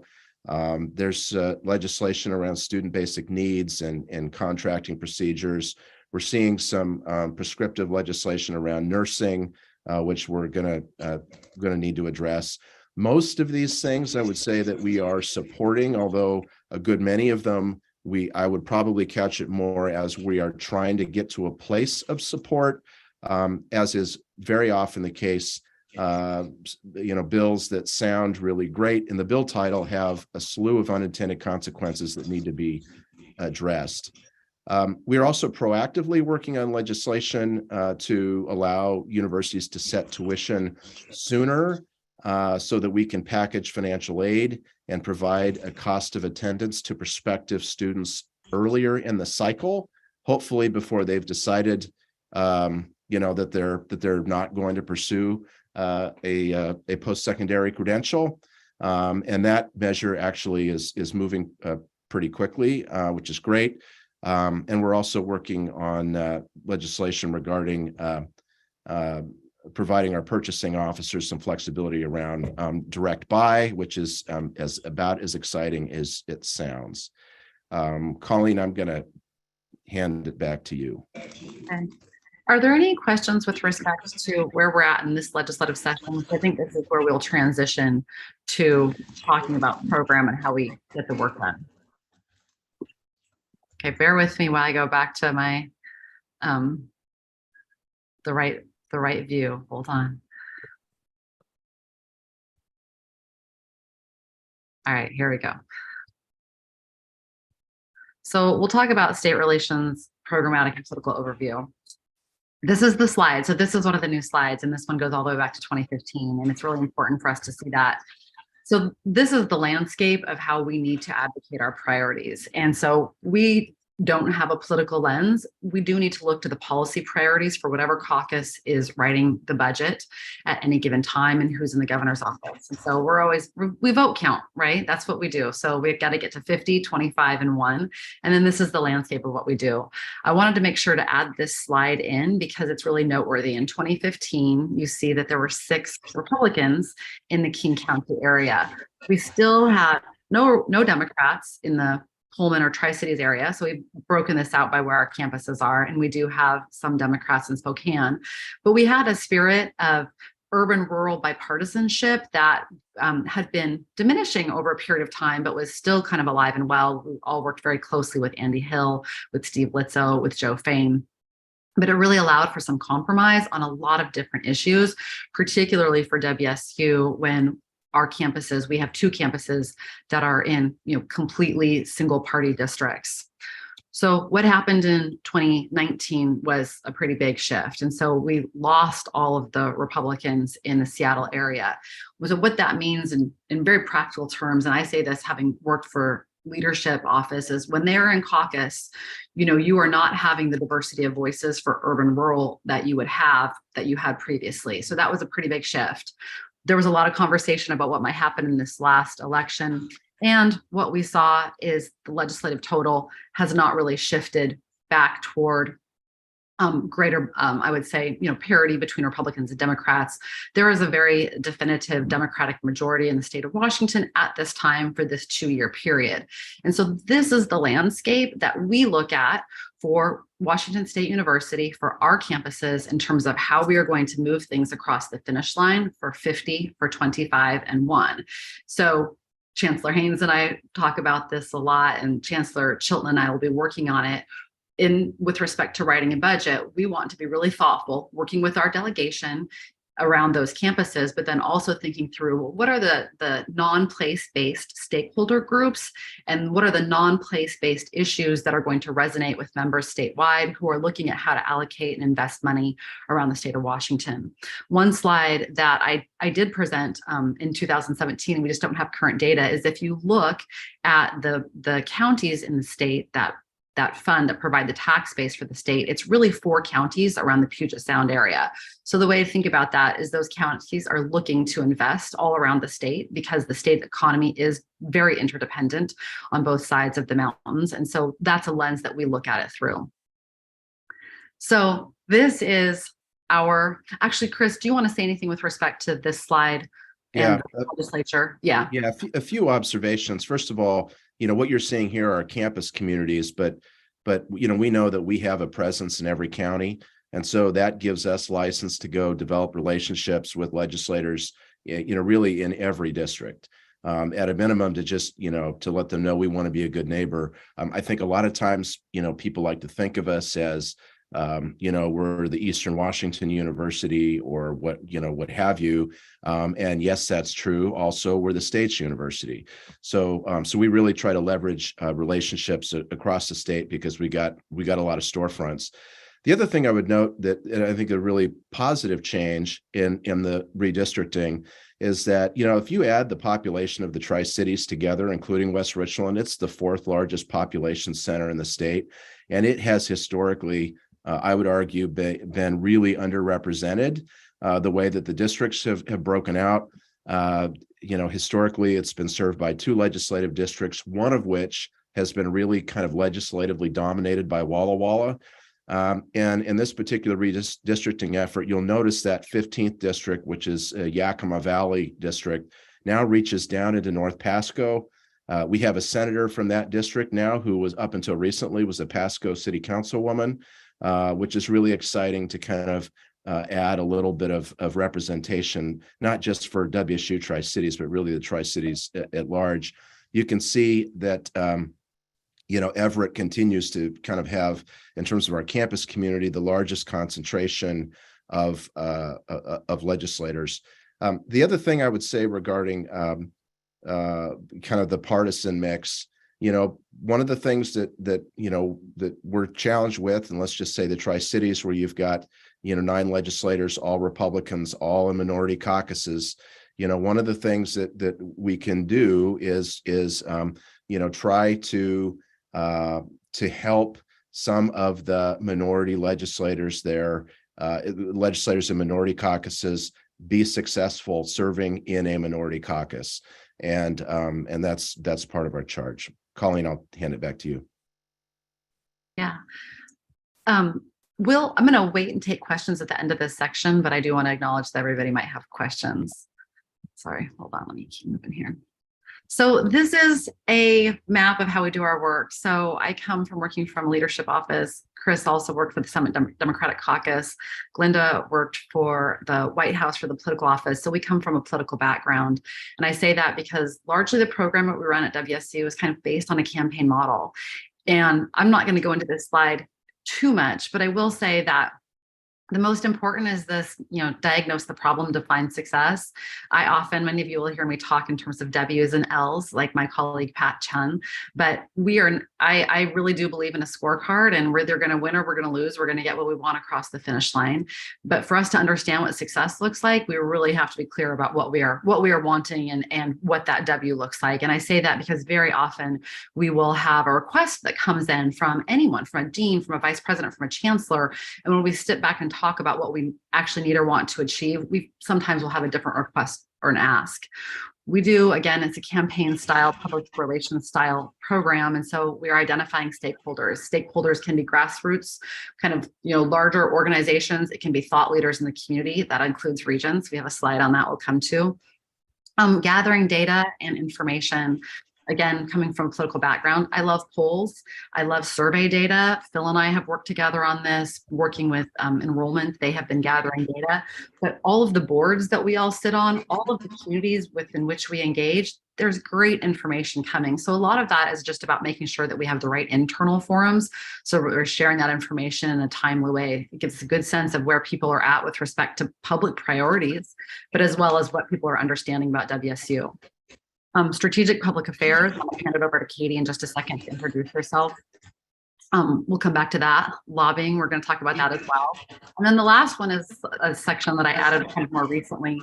I think we might need to push mute on someone's slide, because I know that I'm getting some echo here, is maintaining the effort. So this is one thing that we learned through the medical school. So 2015, we prevailed in the medical school. We kind of kept the organization going. And in terms of the operation that we had, we were able to get some funding. Then in 2019, we had really kind of let some of our program go. I think some of you will remember it was day 103 of a 105-day session that we actually got our funding, but it was a good lesson in terms that we really need to maintain our efforts. And so one of the investments we did is we brought Patty Stauffer on board. We'll talk about that.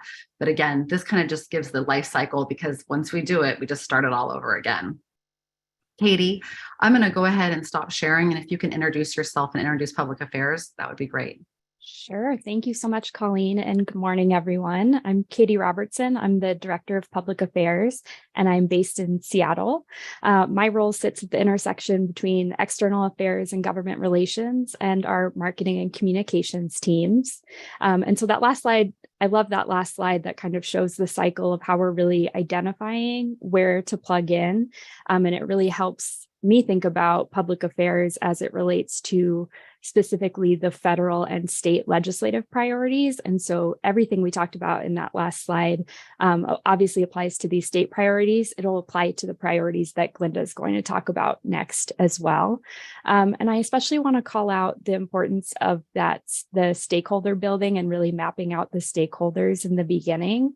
And I should also mention, so I'm new to this role in public affairs, but public affairs at WSU is not new. So there's a lot of really successful coalition building and campaigns that this team have done that I'm really excited to build on. So let's see, thinking about how we're dividing up our stakeholders and being really intentional at the outset about what we're trying to achieve. So really identifying, is it a shift in public perception about the affordability of college? Is it something very specific, like Colleen mentioned, the medical school example? So getting really clear there helps us think through what that list of stakeholders that we want to tap into will be. And we're very lucky at WSU to have really engaged groups of internal and external stakeholders. So the Board of Regents is a great example, the Alumni Association, our campus advisory councils is another one that we tap into quite a bit. Obviously having our extension offices, like Chris mentioned, having people on the ground in every county is really helpful when we think about public affairs efforts. And messaging, our university leadership. And then on the external side of things, we tap a lot into business coalitions, the education coalitions in the state. And then I think this is a good time, Colleen, to bring up WSU Impact as well, which is an advocacy tool available to us that's external from WSU. And they'll do things like letter writing campaigns to the legislature on specific issues. So we can talk more about that a little bit later. Oh, Colleen, go ahead. Oh, no, I was going to say, Katie, we have a slide for the Regents. So why don't I go back to the presentation and then we'll come back to that slide. That sounds great. Perfect. So we'll move on and talk, because the next slide is all about lobbying. I know everyone has lots of questions about lobbying. People either love it or hate it. So lobbying is the petitioning of a member, including the governor's office. And the governor's office means agencies to actually do something on behalf of WSU. One of the questions that we get, I either get a lot of anxiety about lobbying or a lot of fear. And is lobbying prohibited? No, we are pro-lobbying. We have to declare it with the Public Disclosure Commission. So we have a process for that. So there are lobbying reports that come out for me, or requests for lobbying reports that come out 8 times a year. But we do want people to lobby. Where there's a prohibition is we don't want people to speak on behalf of the university unless unless they are clear on what our position, and we have asked them through this office and at the, with the support of the president for lobbying. The other thing we can't do is a call to action. And so when Katie talked about WSU being external to WSU, it truly is external. They can do a call to action. They can do calls to action that we maybe wouldn't want them to do, but that is prohibited under Washington state law. What I will say about lobbying here is this is not the only way to move the needle, or so this is necessary but not sufficient. So this is what WSU did for a long time before I was brought to WSU, before Chris and Glenda and I were here, and it will only get you so far. And so this is now what we do. So we still have the lobbying function, which is university stakeholders. Again, any of us can lobby. You need to check it through with Chris, but any of us can lobby. We encourage everyone to lobby. But really what we do now is we spend as much time working with our public stakeholders. So Marty, to your Regent Dickinson, to your point, the business community, hugely important stakeholder. If we look at different local government or federal government partners, all economic development organizations are a primary partner, but we are working as closely with those stakeholders and then going together to the legislature, to the governor's office, to the federal delegation for federal issues. It has been tremendously successful for us. I will say, I just was doing an onboarding presentation for someone and I was talking about this slide.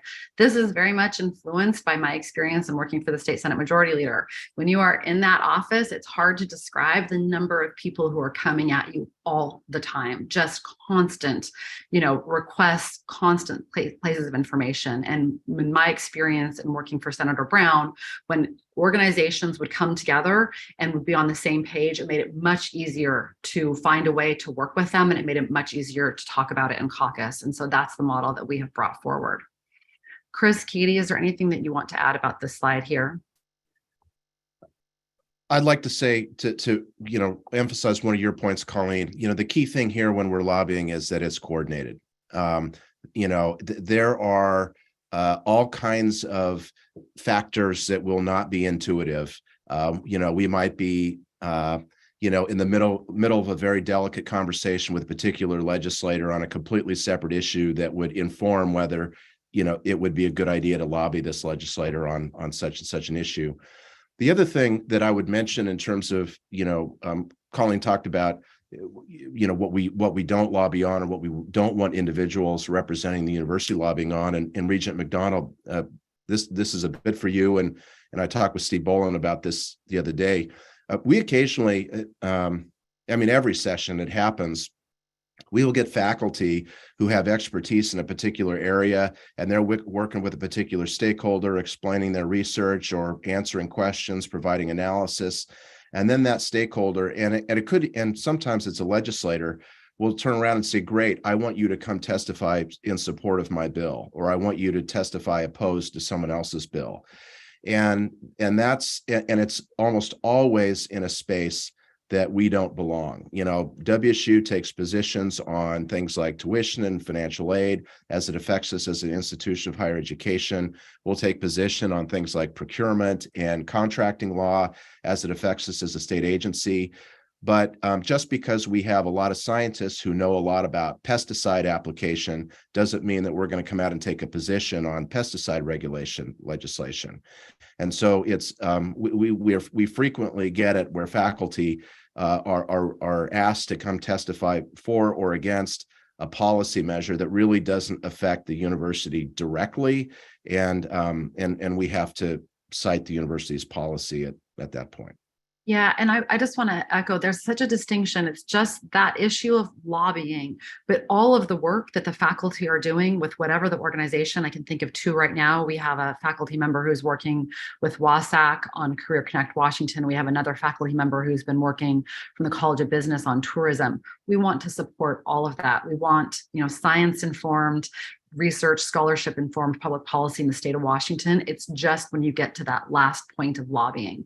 And so we want to make sure to support all of that and then just coordinate around the lobbying piece. I'll keep moving on here.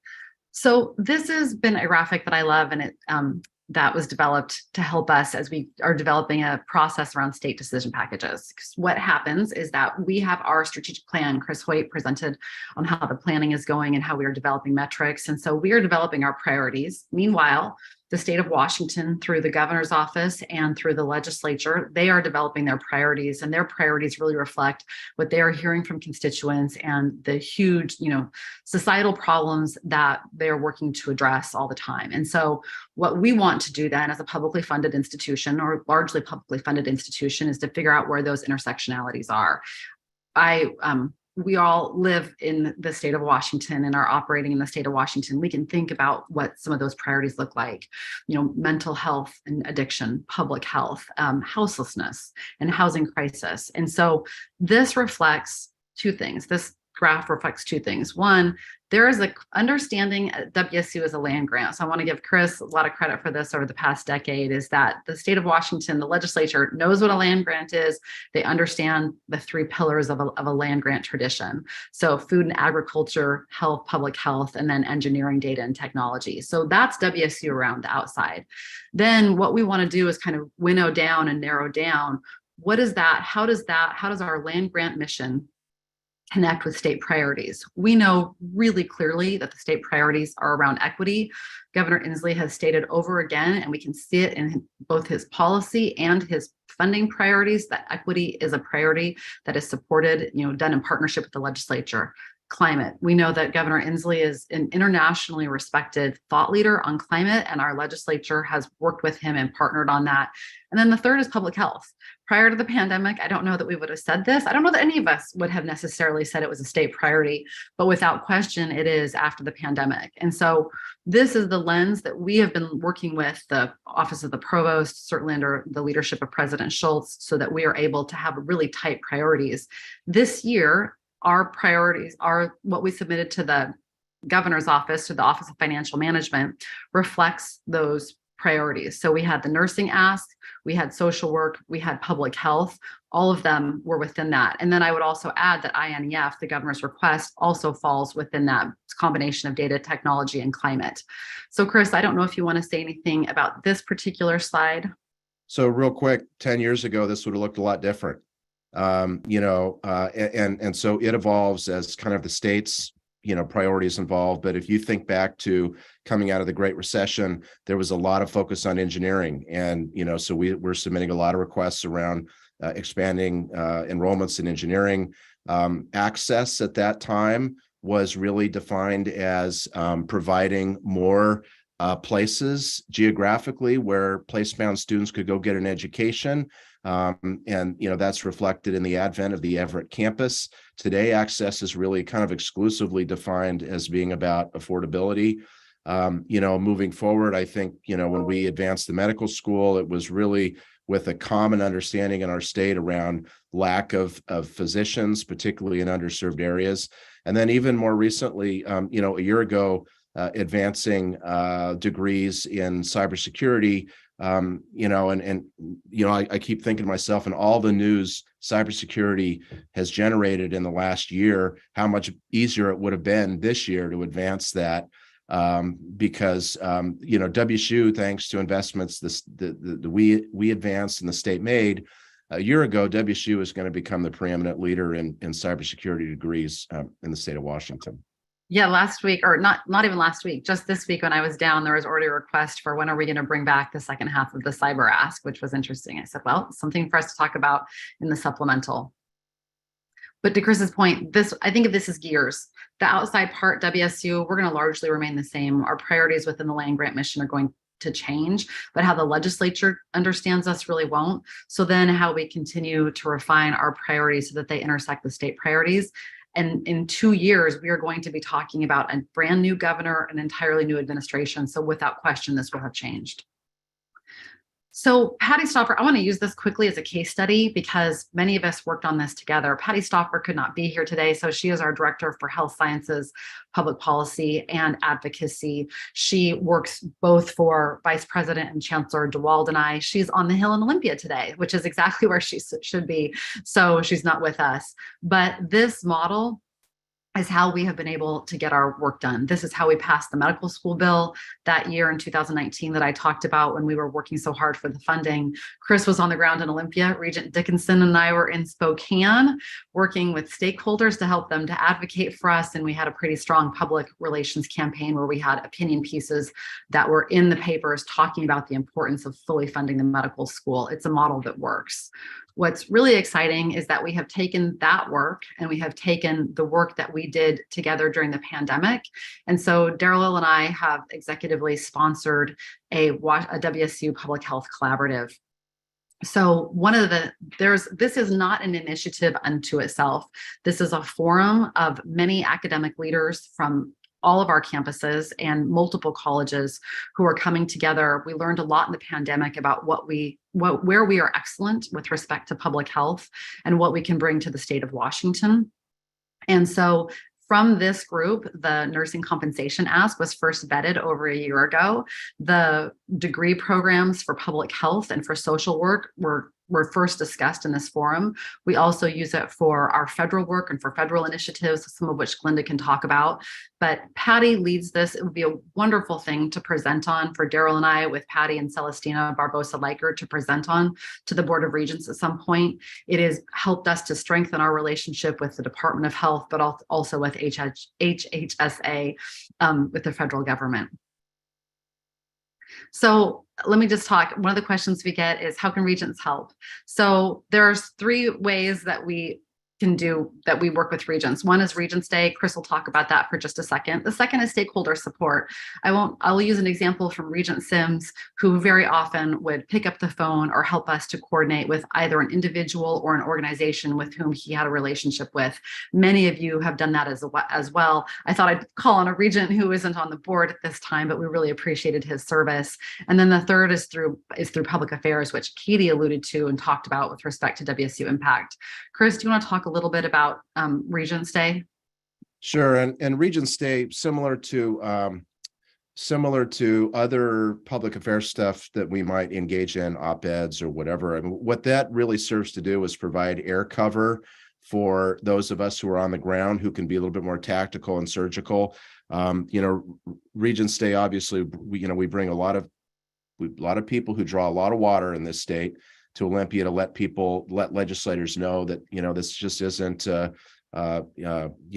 individual university personnel saying this is important, that there are leaders in our communities that are clamoring for additional support for higher education. I think it also scratches the itch that we used to hear 10 years ago that we never hear from higher education. And of course, Olympia is a place that is just looking for excuses to not do something. And so this is our effort to remove that excuse.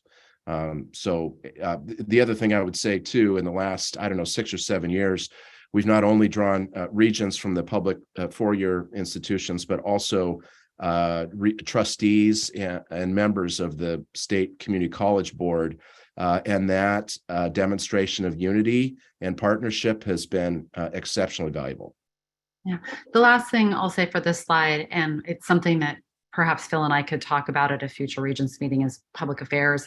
So Katie has been developing a strategy for us where we are going to have a public affairs campaign akin to what we have done historically with respect to op-eds, letters to the editor, and then working in collaboration with all of you for where we can use your voices. We had a very good meeting with Regent Serna. Thank you for your time talking about how we could use things like podcasts and other media forums where we would be able to place WSU's voice. And so Katie has been working on that with Phil and I and with Holly Sitzman, and we will be able to report back on that information. But certainly we will start to see that during this legislative session. We have just about 22 minutes left for our presentation. So I'm going to transition to federal relations and introduce Glenda. So again, we have never done this before. So I'm going to go ahead and I'll start it and then hand it over to Glenda just a second. So the federal office is located in DC. That was a change that was made when I came to WSU. We did not used to have an office in DC. It has been, a lot of times I just get to say that I hired Glenda. She's a very just a really well-respected biography. And when we are on the ground together in DC, I always say that she's a celebrity, but we have learned so much from having her leadership, and her relationships with our delegation on both sides of the aisle are really a tribute to WSU. So I'm delighted that she's able to speak to you this morning. Let me just say about this slide, we did not have this slide before the Trump administration. And one of the things that we learned is that we were always playing defense. That is always part of the work that we do. And it's probably the most under recognized or represented, because we're always so interested in what we're advocating for, right? Like what we're asking for, what we're advocating for, we want to get across the line. And then in the Trump administration, we realized how important defense was and how much time it was taking. And so now we talk about the office with respect to three things. And so with that, I will hand it over to Glinda. Thank you, Colleen, and thank you, members of the board and leadership and colleagues from WSU. And I am home working today because I have been sick like Chris. I'm on the upswing. And so, of course, right when I start talking, my dog starts barking. So I apologize for that.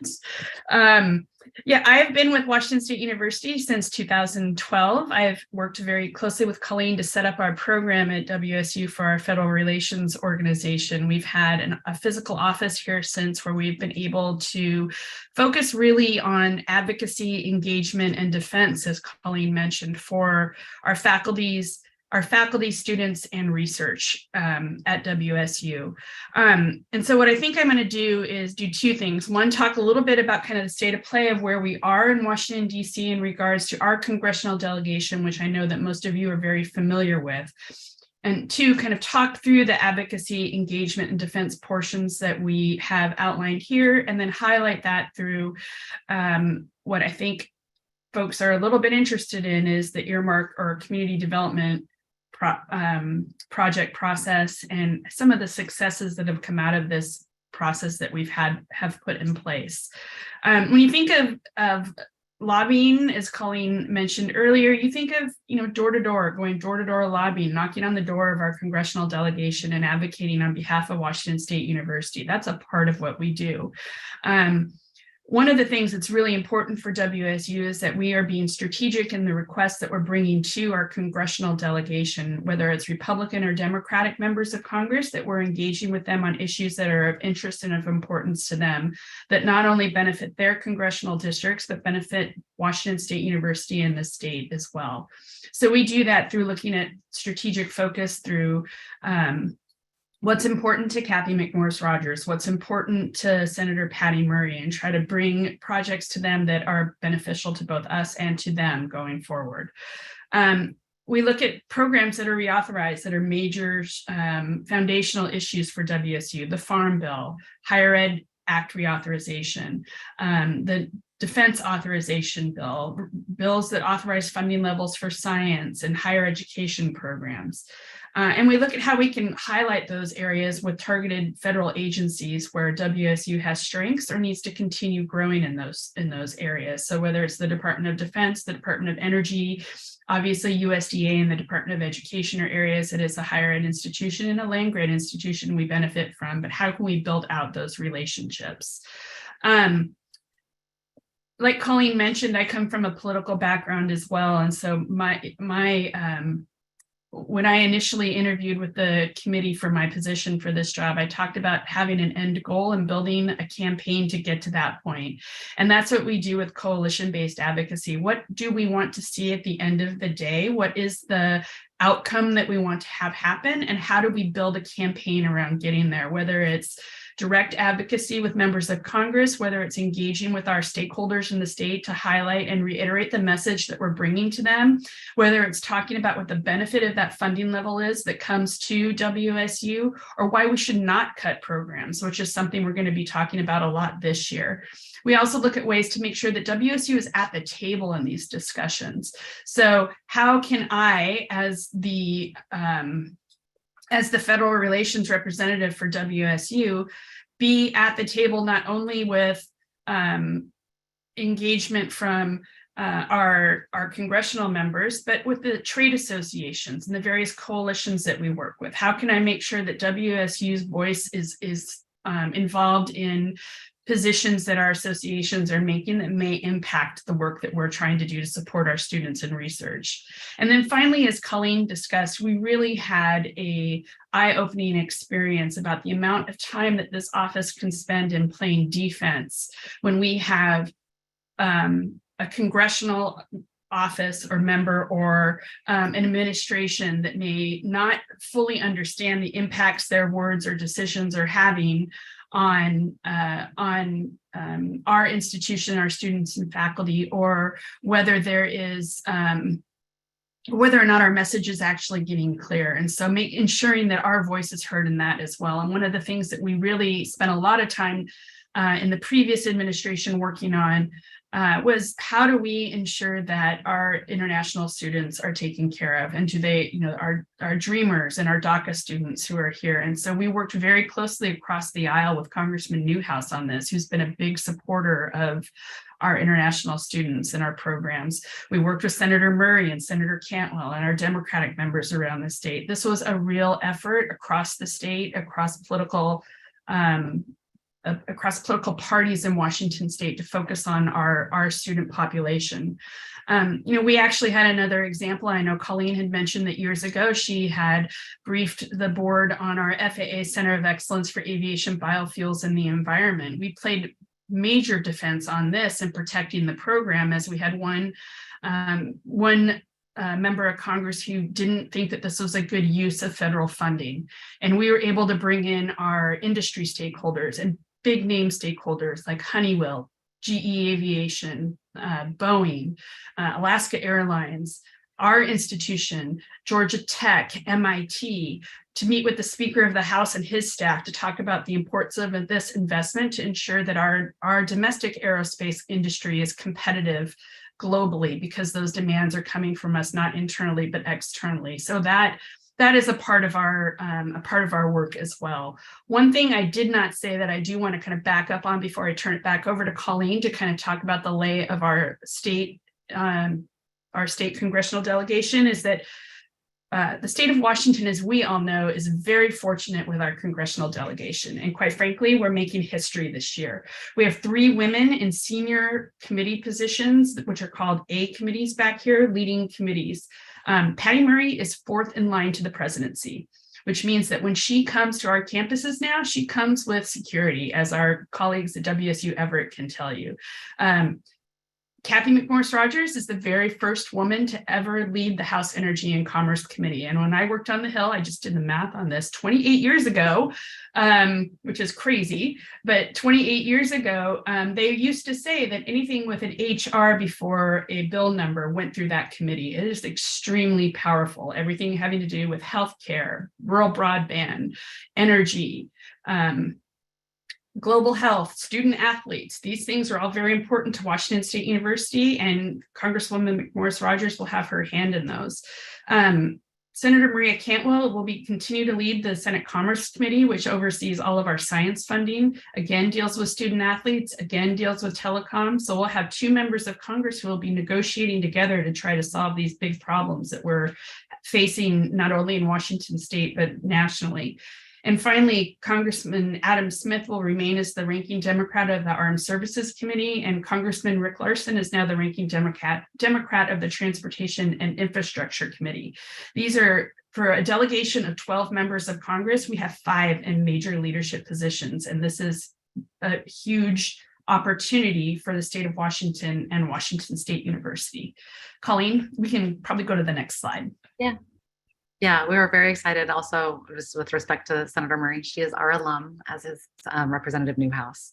So I did want to talk about this slide. This is the landscape that we work in. And what I would identify here is Congressional District 3, which prior to this most recent election was red. And so we had Republicans and Democrats on both sides of the mountains.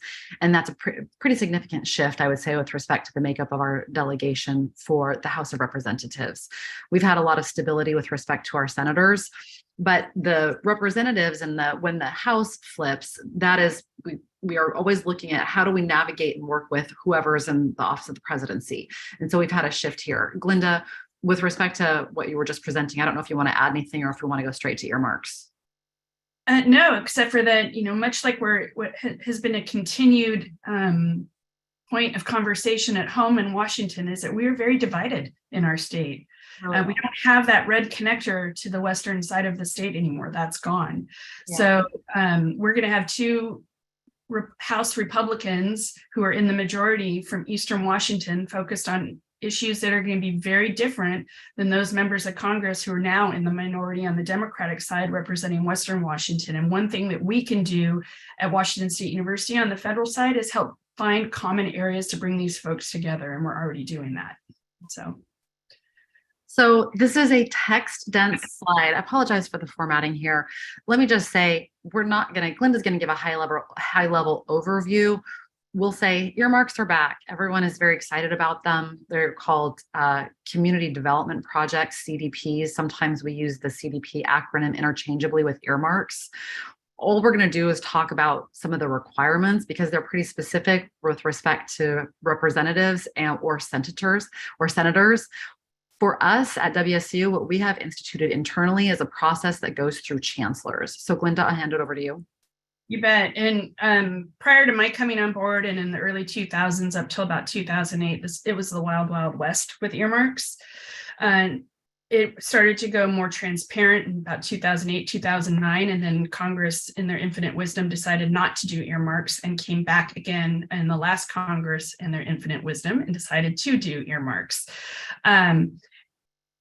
The process is much more time intensive and requires a lot more information than it ever has before. And this is to ensure that everything has gone through the public vetting process, not only with the requestor or also with the member of Congresses putting this forward. So in the House of Representatives, each one of our 10 congressional members can submit 15 requests across all funding bills in the appropriations process.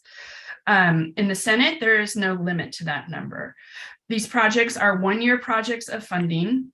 They must fit within certain eligible accounts. They're not eligible for everything within the federal government.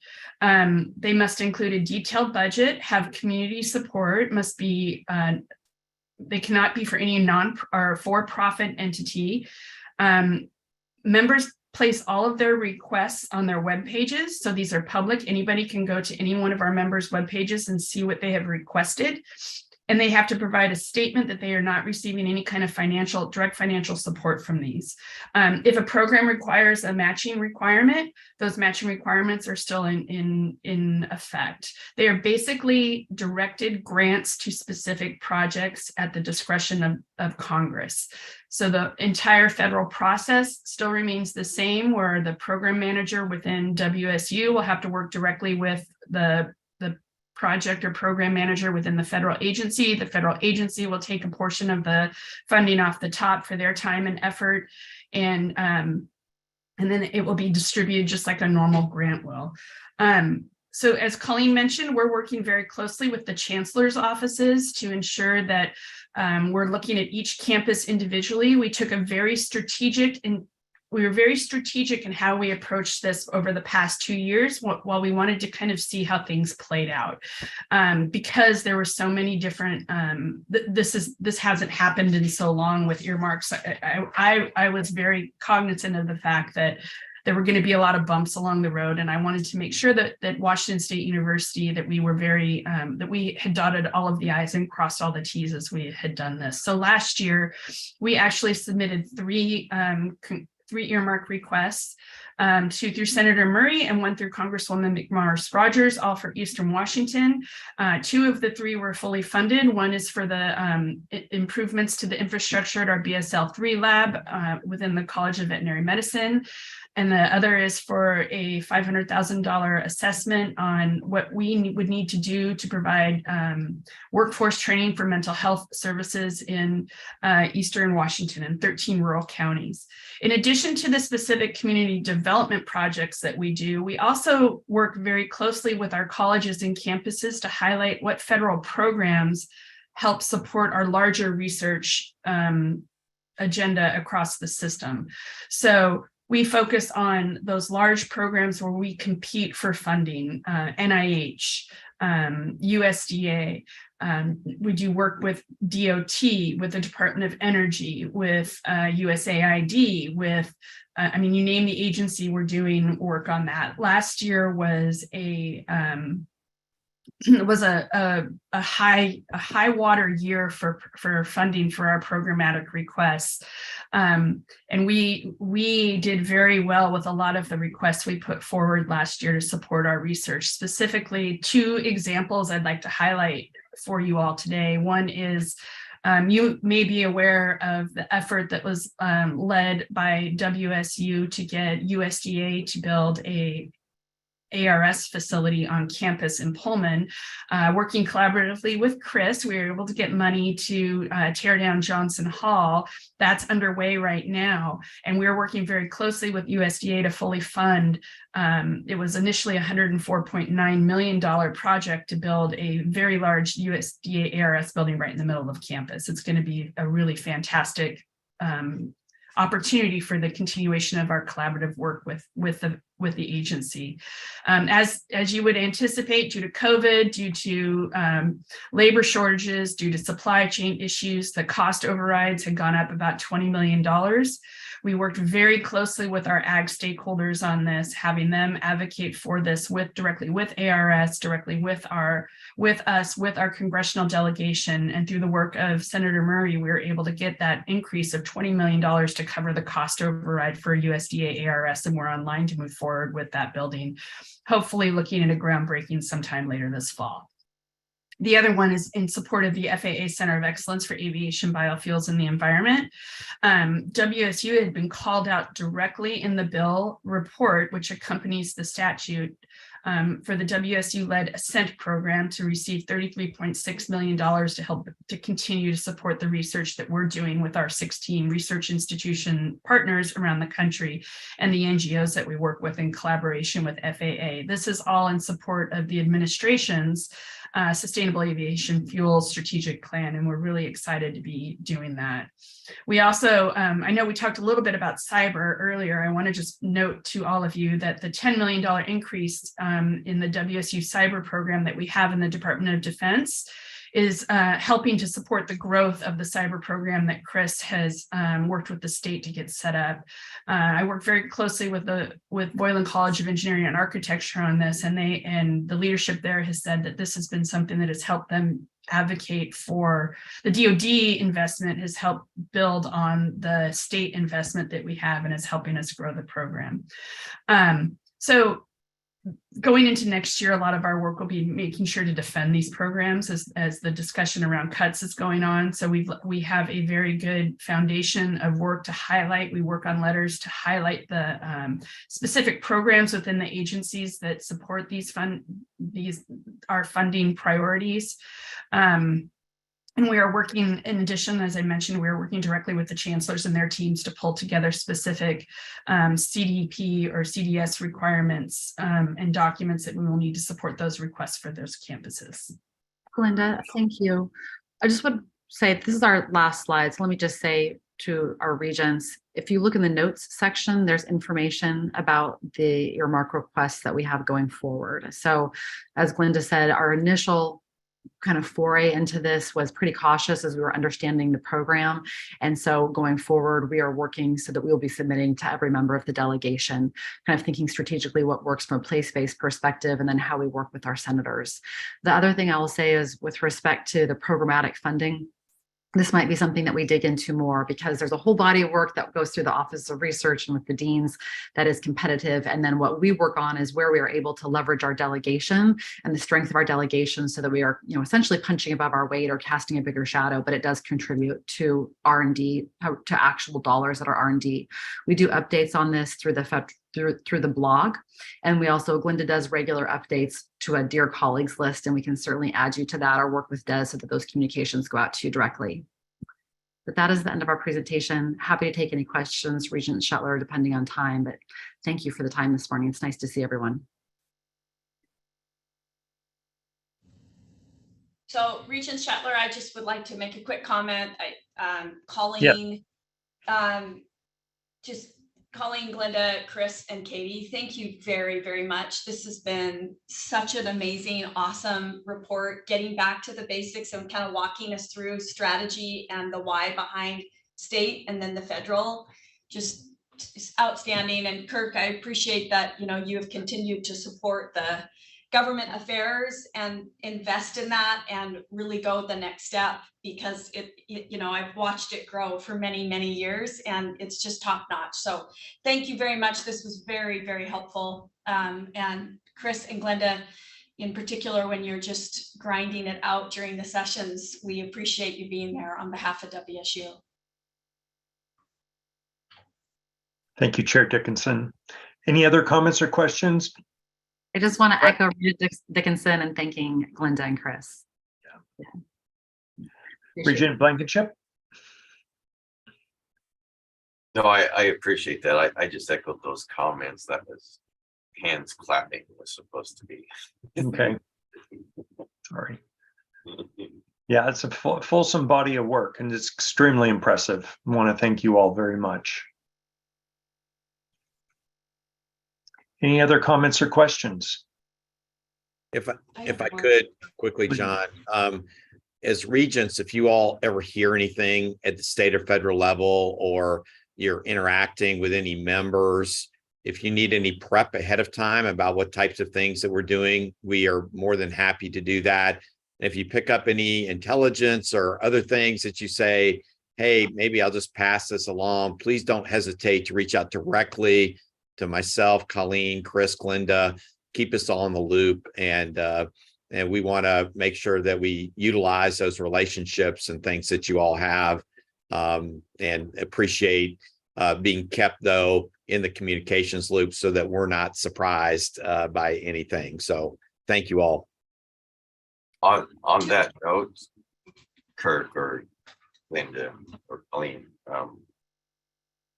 as fate would have it, while you're all enjoying lunch, I'm going to be on a conference call with Secretary Vilsack. If you had some, should the opportunity arise, what would you like me to say? Why don't we follow up with you separately, Regent Blankenship? Chair Dickinson, do you have a question? I wanted to make Colleen and Chris aware, and even an invitation. I'm in Olympia in 2 weeks and having dinner, Ezra Eckhart, our CEO, and myself with Andy Ormsby and Marcus. And so that just might be an opportunity even just to join us on no specific agenda, but I offer that to you. Absolutely. And I can give you more details on that. And then the takeaway that I just did want to acknowledge that I really appreciate, and I believe it really should, and I know you're doing this, Colleen, the carryover and the work around the bridging and finding common ground in a very polarized state that has a lot of, to your point, influence and power. I just appreciate that. And I think there is good storytelling that we can be doing a better job with Phil Weiler and being more aggressive in our messaging around how we are bridging those pretty big divides. And I think we have a real opportunity there, more so than some of our other universities in the state who can be also polarizing. I think WSU is recognized for being somebody that knows how to build common ground on things. So I just would encourage us to continue to use that as a storytelling headline. Very good point, Chair Dickinson. Thank you. Any other comments or questions for the team? Well, thank you very much. It was an excellent report and really appreciate it, and just makes us that much smarter on all the great work that all of the 3 reports were today. And I just want to thank everybody again for their hard work and what they've done on behalf of the university. So this now concludes the Strategic and Operational Excellence Committee meeting. And so I'd like to turn it back over to Chair Dickinson. Thank you.